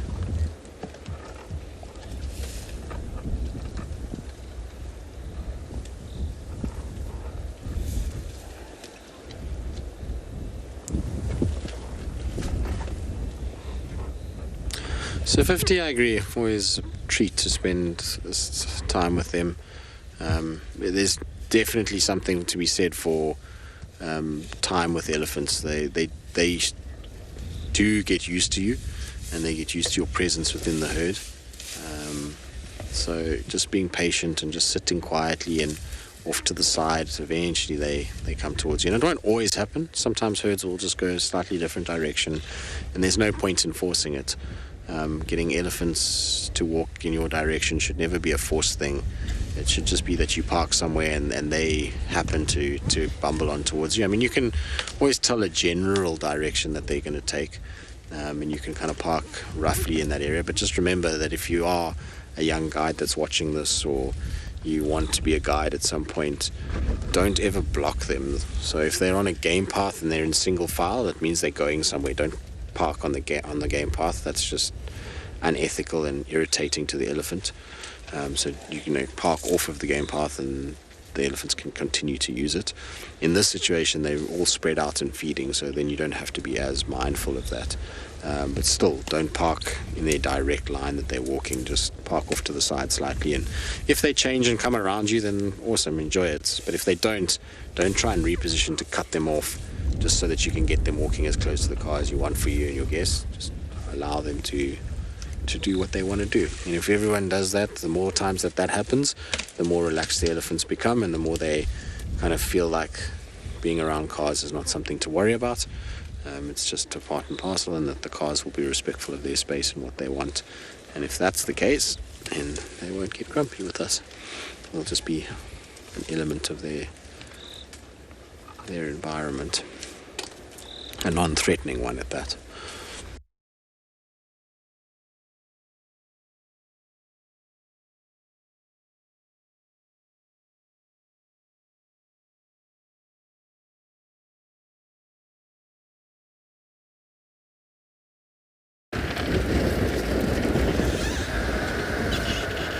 Sorry about that, everyone. Another crash cut. But you're back with us. We left the buffalo. They all sort of went into the long grass, clearly to try and break the wind. I just want to see if we can find anything else. I mean, that wasn't all the Talamatis.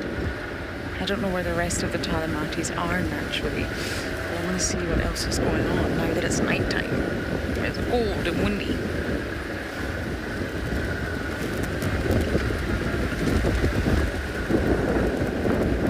At least I've got a spotlight. It's such a joy.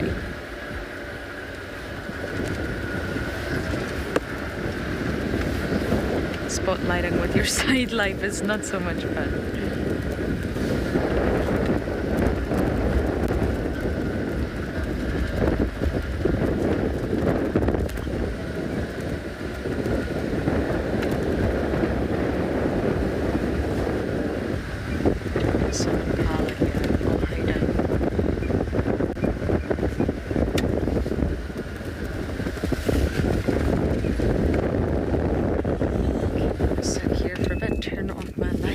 Spend a little bit of time with the Impala.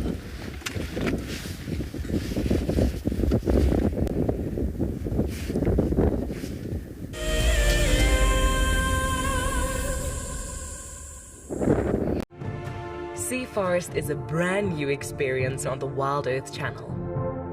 Freedivers will explore the great African sea forest in Cape Town, while naturalists explain what we are seeing.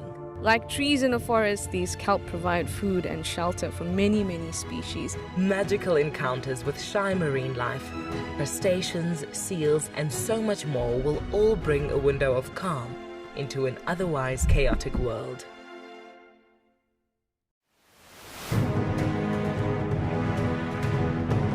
Guiding as an industry has become, over time, more and more professional and more recognized as a profession rather than just a hobby. And so to be recognized for that professionality is really kind of it's humbling, really, to be able to say that. It's definitely birding is the thing that I feel most comfortable with in terms of categories that we have here.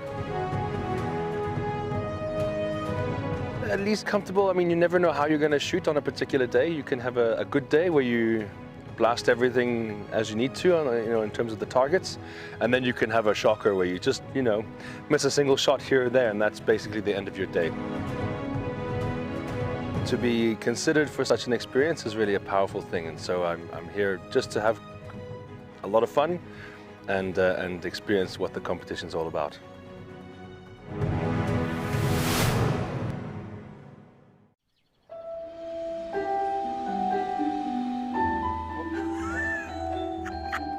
Is it just pretended to be dead? Oh, that was amazing.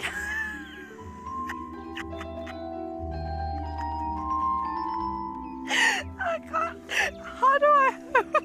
It's like that is hands down the coolest. Expect the unexpected here on WildEarth daily. The bushhawk feed allows the camera person some creative license. This is my favorite style of shooting. You have to be mentally and physically prepared. You're shooting handheld in some very strange and contorted positions, always with a straight back, often in the squat position, low to the ground. The creativity comes down to the relationship and sync you have with your presenter. The more you understand each other, the more you'll be able to tell the story seamlessly.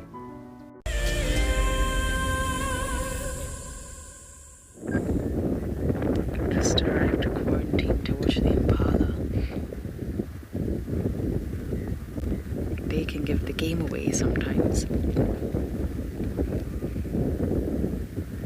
If a predator is nearby, more often than not, they will know it.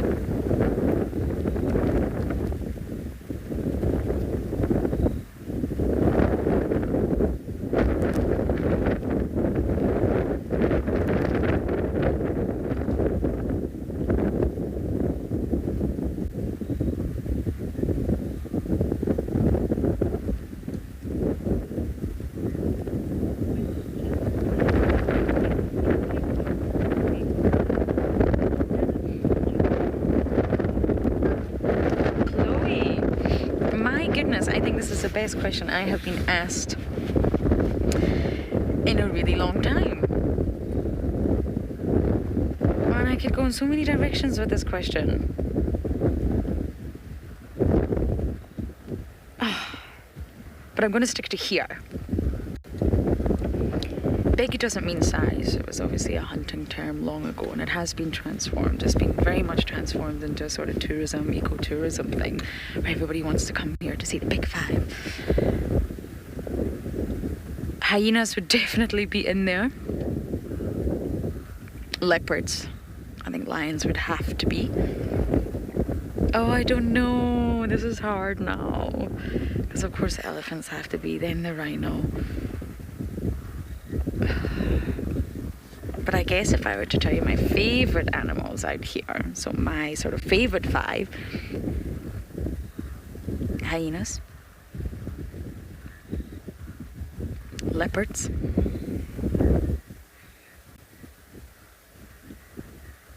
dragonflies,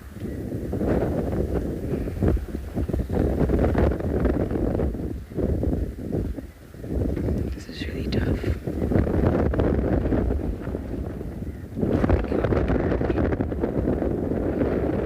Spotted eagle owl,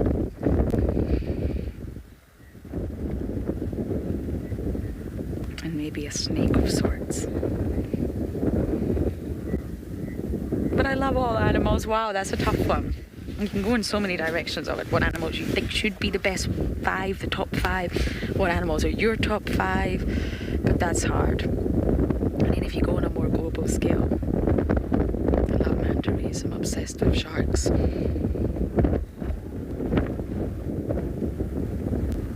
Many different insects. Ooh, that's a tough one. I'm going to think about it some more though. And see if I can come up with a better answer for you. Ethiopian wolf would probably be thrown in there too because it's just so epic.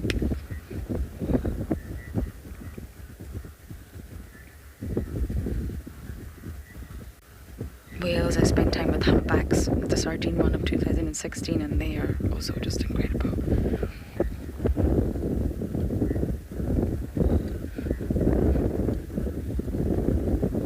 Sea turtles, I forgot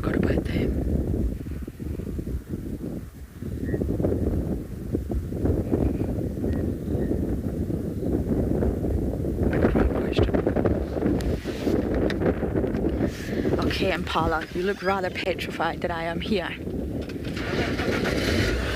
just gonna turn around.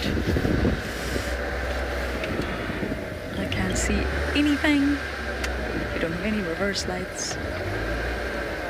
But I know quarantine well enough. Okay, I just want to see what else I can find around quarantine. These Impala just look traumatized. Okay, as I do my last minute search, we are going to send you over to Tristan.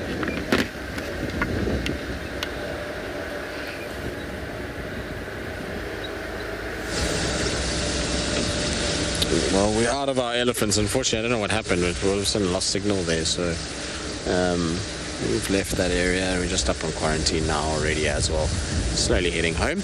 It's an interesting conversation. There's actually a big thing that was just done recently on trying to do a new big five. So 5 animals that would just change the rhetoric, because the big 5 was always a hunting based thing.